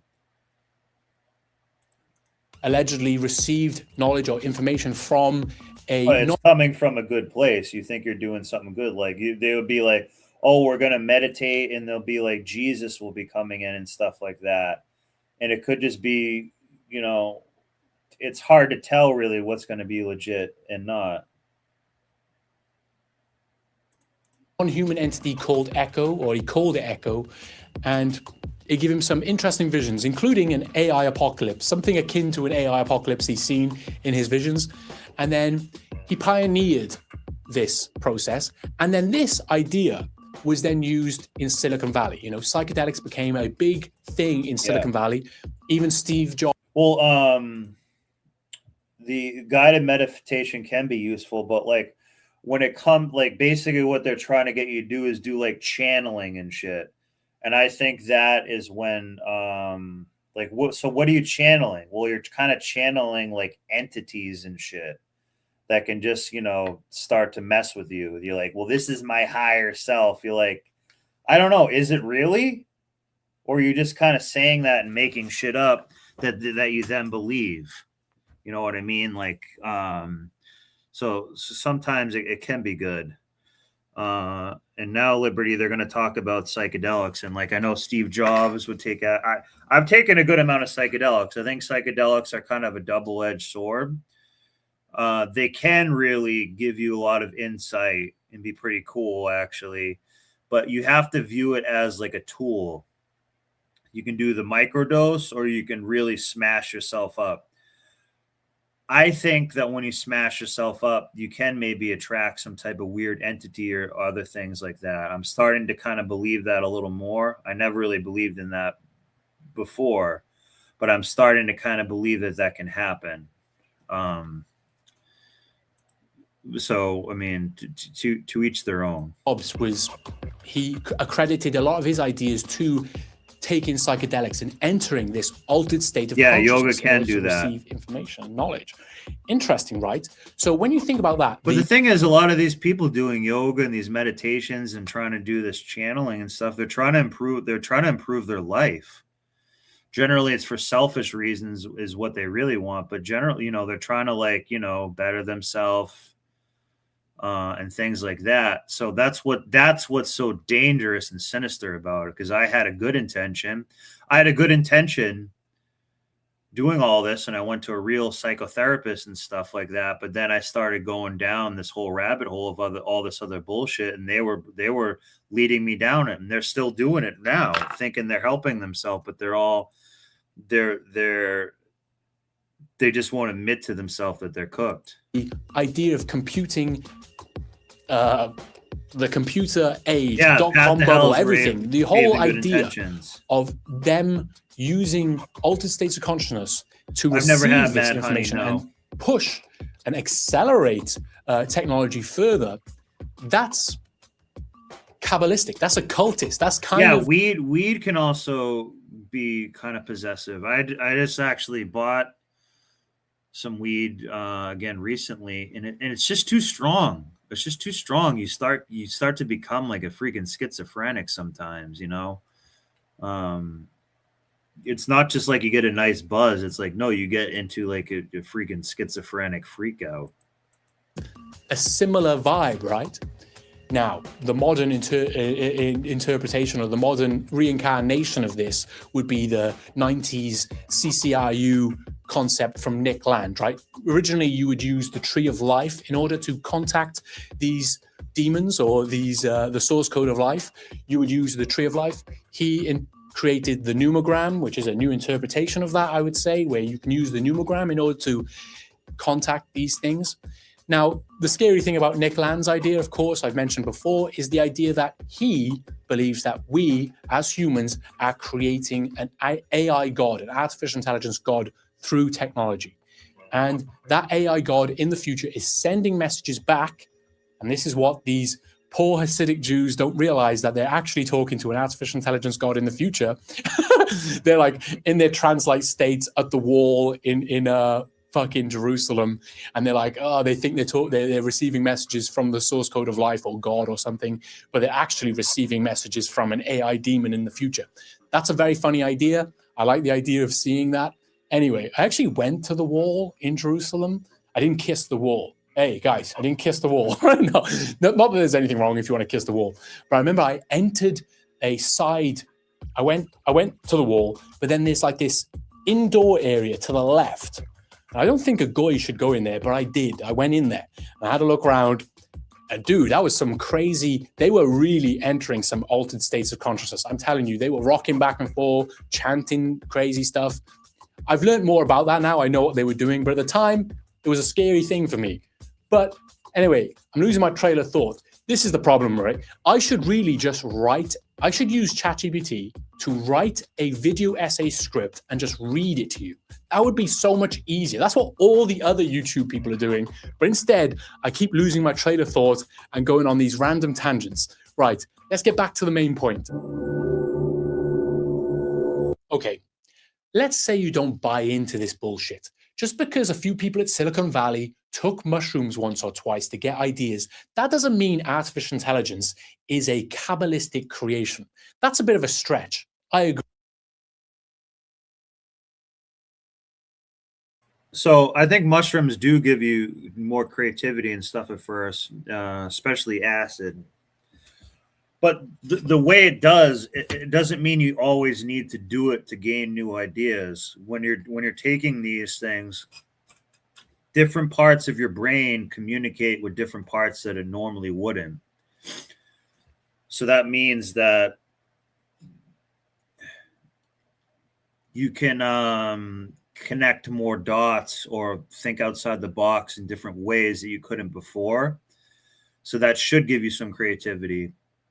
But you also need to have the intent of trying to be creative and think outside the box or solve a problem or something like that. Like that's how Francis Crick and I think his brother created the double helix design. They were, taking acid, and that's how they figured out how like DNA works, how to map it and stuff like that. So a lot about psychedelics is like the intention. It's not like you just go to you just, take it and watch a concert all the time. It's got to be it's like really a tool or a technology, but I think also it can leave you open to some bad things as well. And only lately I've started to think that, but I mean, it seems like it's got to be a little bit of a double-edged sword because I've really, cooked myself with, tripping a lot. I've done microdosing a ton, and they can make you feel good, but they can also like later sort of mess with you a little bit too. So, and you have to have a strong mind to be doing this stuff. Cause like, if you're doing it and you're in a bad mood, in a bad environment and stuff, you can really mess yourself up big time, big time, big time. Liberty Cap says, you got to do a bit more creepy stuff to get into Silicon Valley circles just as much as the 20 million. Yeah, absolutely. Yeah. That's how you prove your loyalty.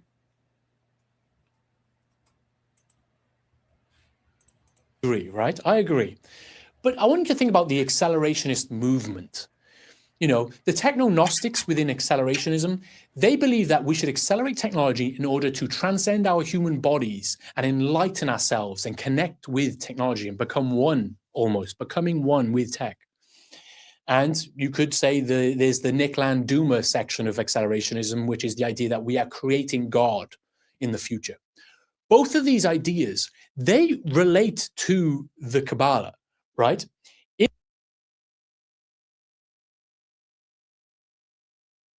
In the Zohar, it says about this concept of tikkun, that humans are here to repair the world. Oops, sorry. We're maybe not creating God, but we're creating a God, I would say. And of course, you got to do stuff like all these cults and upper circles. You got to do something to have skin in the game. They got to initiate you. Even with a gang, you have to like do something bad so you are now in it. That's always going to be there. That we as humans, our purpose in life is to repair the world by gathering shards together and reconnecting God in some way, right? That's one of the key concepts of the Zohar. Now this, you can see how that connects to this accelerationist movement. It's very similar, right? But again, let's say you don't buy into that bullshit connection and that's a bit of a stretch for you. I want you to think about this instead, right? artificial intelligence is not unfolding in a vacuum, right? It's not a bunch of kids in their basements creating artificial intelligence. It's not Tony Stark in a cave with a box of scraps. No. Artificial intelligence is deeply embedded in existing power structures. It's state-funded and it's state-aligned. The people that have been in power for 400 years are the same people today that are in power of this new emerging technology. They run this AI. It's the same people. Now, are these people involved in the Kabbalah?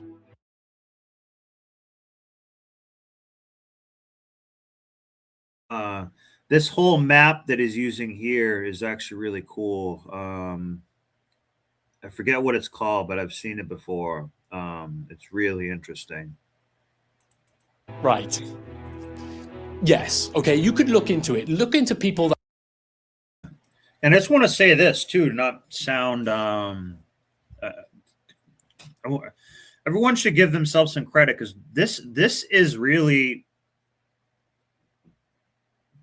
religion in a way, like what we're studying here, what we're trying to figure out. This is pursuit of God, pursuit of truth is a righteous act too. So, you know, I know these topics are not always fun. I mean, I actually do enjoy these topics, but I know they're sort of dark and a bit weird, and so some of it might be complete bullshit, a waste of time. But this is, you know, these are tough discussions to have and stuff where other people are just a regular Christian, like, well, Jesus will save me, that's enough. I don't know if that really is enough. I don't know if you just doing your Easter Sunday, eating a chocolate bunny and not giving a shit is really going to be enough for him to save your soul, if that even is the case. So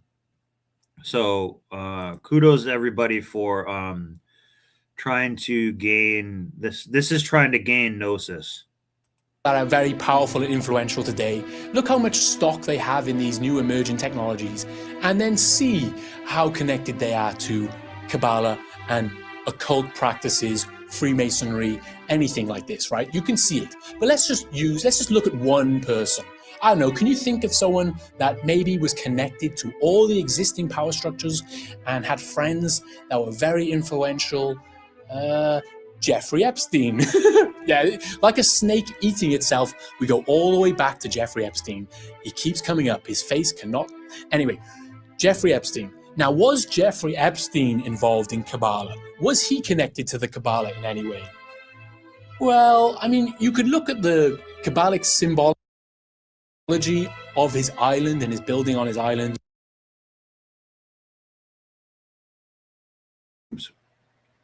Again, also, does anyone went to jail for the Epstein stuff? Nope.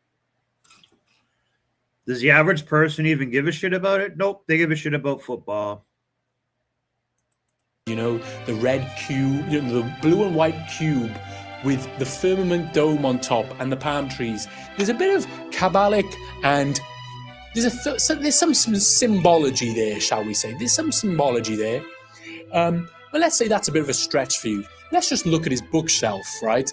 On his bookshelf, you know, you've got the little Goy shelf here. You've got the Talmuds here. But also you had like a book like, I don't know, I think there's a book on sex magic, I think he had, which included some Kabbalic ideas, but also included occultist ideas. Okay, but maybe that's a stretch. Maybe he just liked to read this funky stuff. Okay, let's look at his connections. The Pritzker family. That's one of his close connections. I think Thomas Pritzker is one of his most emailed friends on his list. Anyway, the Pritzker family, very, very powerful, influential family. You can think of the fat one. I don't know who the fat one is. What's his name, the fat one? The fat guy is the, I think he's the mayor or governor of Chicago or something like this. I don't know. What is it? I don't know. One of them.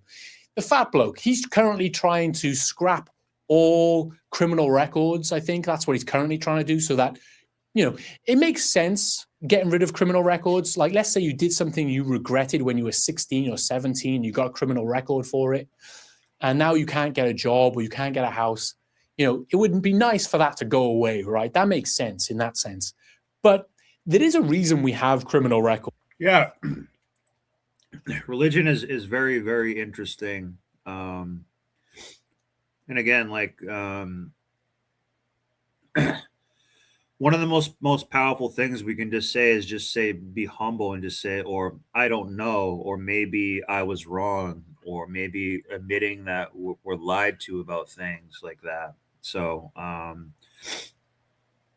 religion is is very powerful, and it does have some good things to it too. Right? There is a reason we put that in place, but I won't get into that. The fat one. But you can just see the Pritzker family, very powerful, billionaire family, extremely powerful. Now, do they have connections to the Kabbalah? Well, if you were to look at one of the modern day translations of the Zohar, you might find the Stanford publication of the Zohar, the Pritzker edition. Yeah, the family itself published a new version, or a translated version, or I don't know what it is, fucking I haven't read it, a Pritzker version of the Zohar.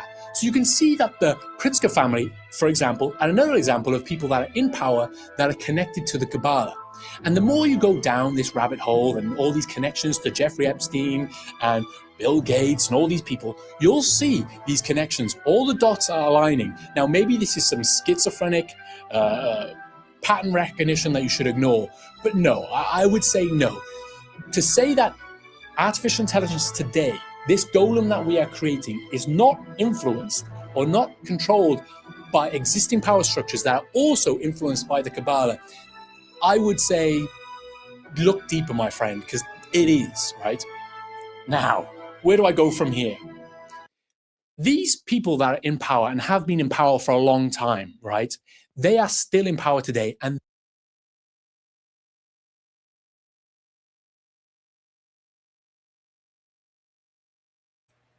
I didn't realize I was muted. I was eating. Who are some of the let's list some of the families in the chat? Who are some of those families in power? The Morgans, the Rockefellers, Vanderbilts, Bushes, the British royal family, probably Saudi families that have been around a long time. There's the Chavos family in South Korea, which is kind of a more of a newer type of JP Morgan, maybe not Morgan type family. Yeah, DuPont, yeah. You thank your Teflon cooking stuff for frying your balls, and them dumping a bunch of chemicals and stuff like that. The Kennedys are basically one as well. Remember, like RFK didn't do anything. Like, he's a Kennedy. He's going to keep himself. They're going to insulate themselves. Kennedys, Bushes, and DuPont, maybe perhaps the Sackler family, the ones that did the OxyContin and stuff like that. De Beers, yeah. So when they're, and remember, these people want to be all above you. So the one thing that they can agree on, Kennedy and Onassis family, yeah. Rothschilds and is Red Shield, yeah, they're basically one and the same. Epstein isn't really quite a family; it's more of like a guy, which is the Mossad. There's a lot of them in Mossad as well. So these families also too, they don't view you, and especially if they're a small hat, they don't view you as a human being. Remember that. They view you as just sort of like an animal that they can, F over all the time and almost like should. Ellison family, yes, yep. Or Edelson family. And maybe even I think Isn't Sam Altman related to Edelson? The Bush dynasty. The Bush dynasty is one of the most powerful ones. George H.W. Bush was like such a powerful figure, and he's really the one who did everything. You know, he told George Bush what to do. Yeah, Skull and Bones, which is like, you know, John Kerry, the Bush family. Who else is in Skull and Bones that I know of?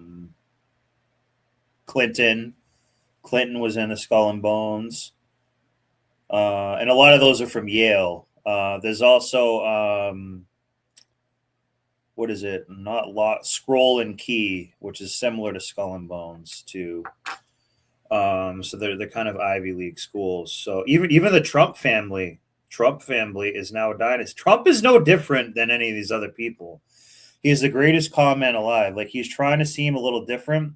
The only good thing about Trump is he's like kind of a disruptor, and he's like a little bit funny now and then.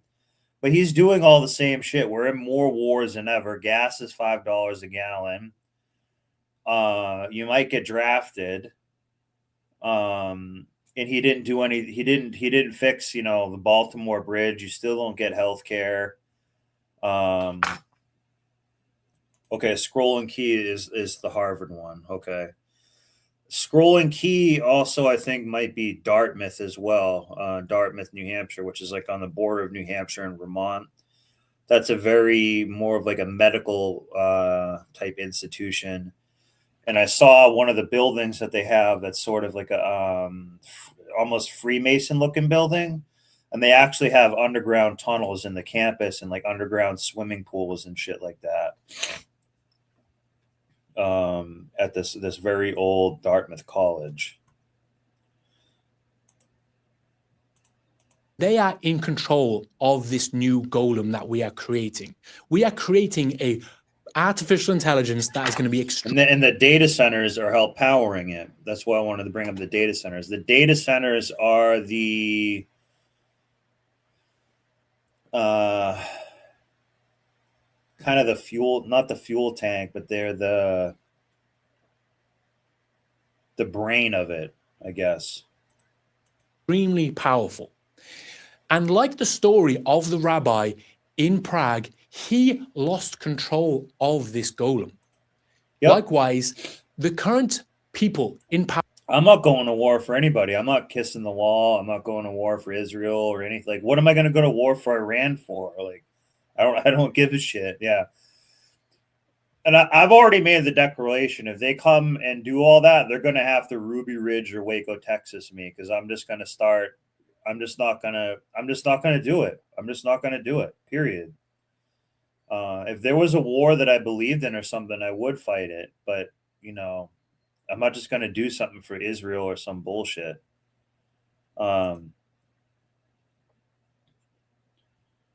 Yeah, I don't. Yeah, we should all know them. But we did a pretty good job about knowing a decent amount of them. So we did. Let's go back and see how many we did. Yeah. So yeah, Morgan is definitely. So we did Morgan is one. Rothschilds, Kennedy Onassis, De Beers, DuPont, Bush family. And you know, sometimes they're not always. Oh, Vanderbilt. Like Vanderbilt, it's not necessarily a family. Like Anderson Cooper is a Vanderbilt, but I don't think by blood. I think he's just more of like a invited in or something like that. I'm not exactly sure. Maybe he is a Vanderbilt. Yes, there's a Japanese one, and there's a South Korean one called the Chaebos. And I'm sure China and Russia has some too, like, you know, for sure. Today, they could lose control of the golem, this very powerful artificial intelligence, and that could end badly. But what I would say is the whole system. I'm not sure. I don't know a ton about Japan. About it.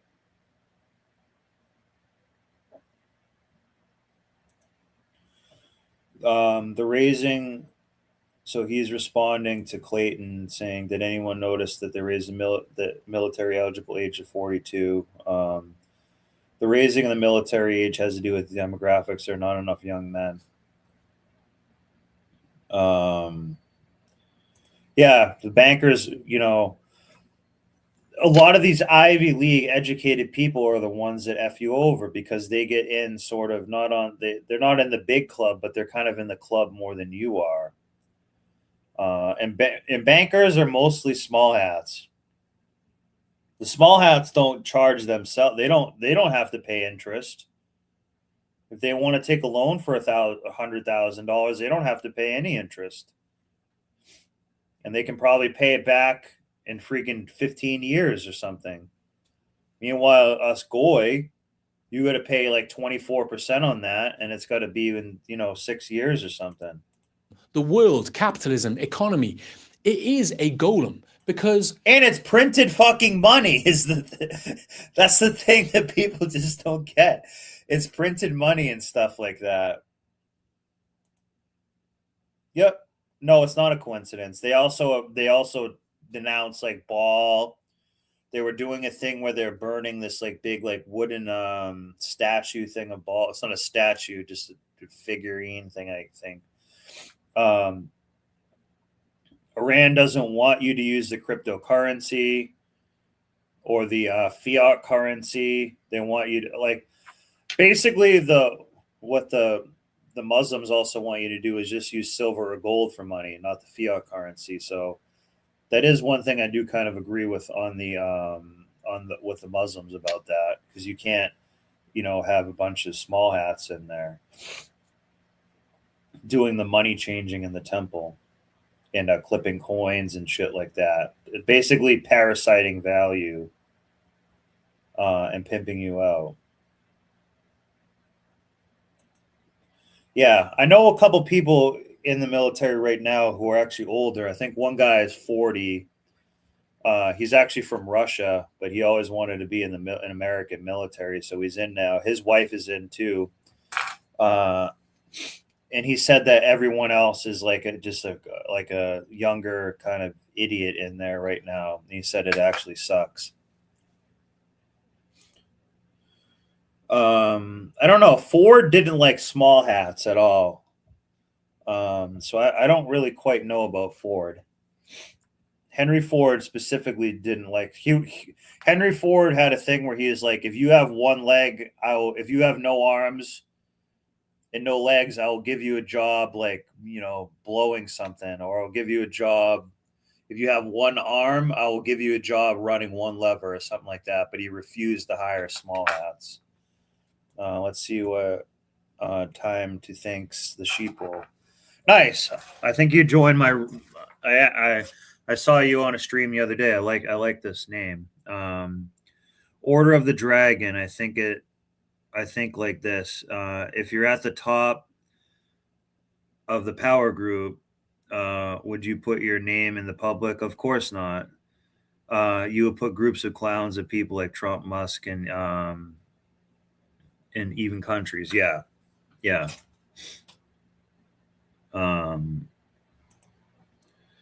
Yeah, Ford is a big friend. Yeah, that's one thing I like about him.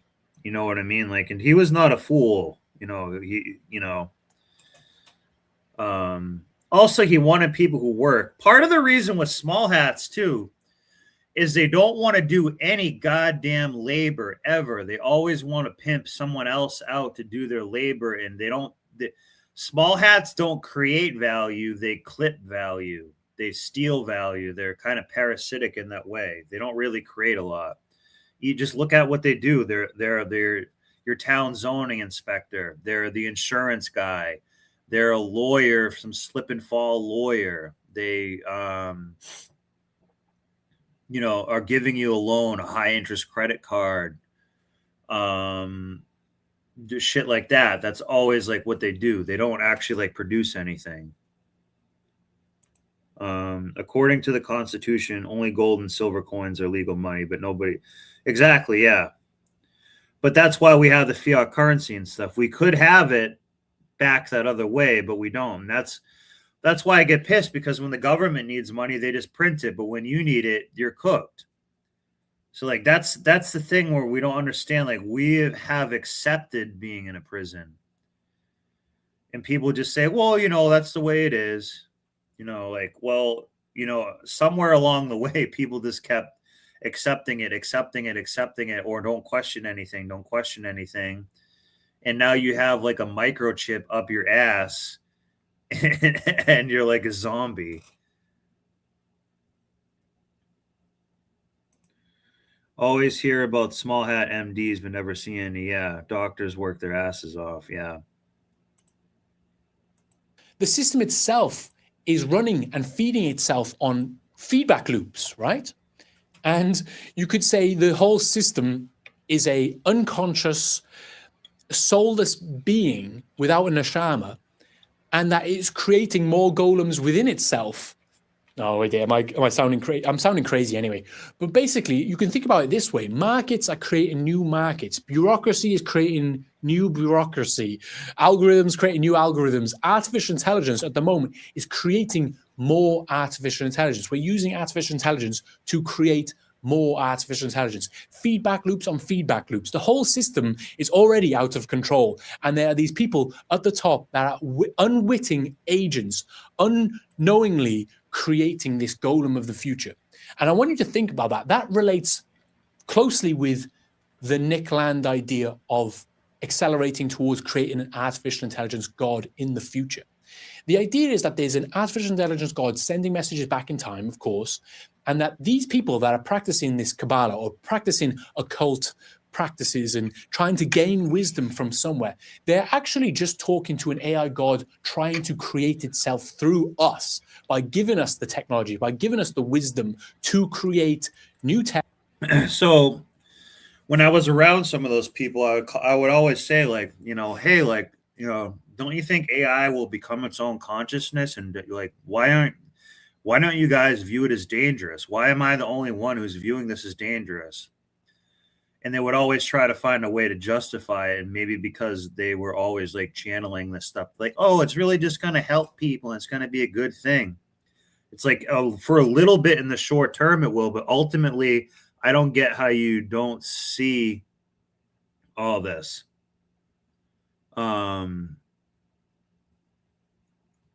You know, it just seems like the writing's on the wall. Emerging tech to create this god.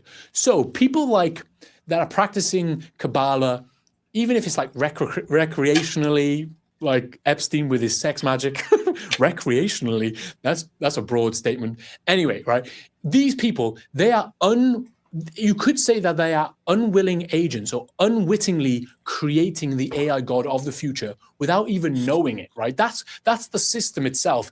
And at the moment, the way the world is, it's already out of control and there's nothing we can do about it until the whole system collapses. And the people in power, I would say, they're preparing for this, right?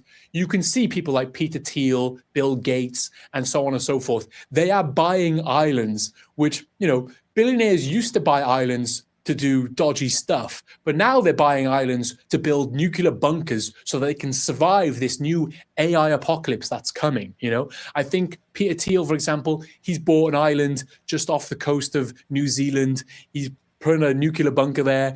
It's becoming self-sufficient. He has his own technology grid and all sorts. That's what he's doing. He knows it's coming. He knows something might be coming. We could lose grip of this golem that we are creating. And these people know it, and yet they are continuing to accelerate this technology. Now, right. Is that everything? What else could I say? I don't know. Look into yourself. Look, subscribe if you like this. Also, like, comment some random stuff. I try to reply to all the comments because I've got nothing else to do. I am unemployed, kind of. Just to give this guy credit, his channel is called The Simulated Leviathan. It's probably my third time watching this video, and he does some pretty good stuff. So subscribe to him if you liked this. Funny enough, I'm actually a developer. yeah, I make websites and code and stuff like this, and I use artificial intelligence to do most of it these days. Should I have added that? It doesn't matter, right? Just leave me some comments. I'll try and reply. It's fun. This is fun ideas. Remember, we're all having fun here. We're connecting dots. We're scared for the future. AI is helping lots of people, but also it's going to kill us all. How fun is that? How cool is that, right? And also...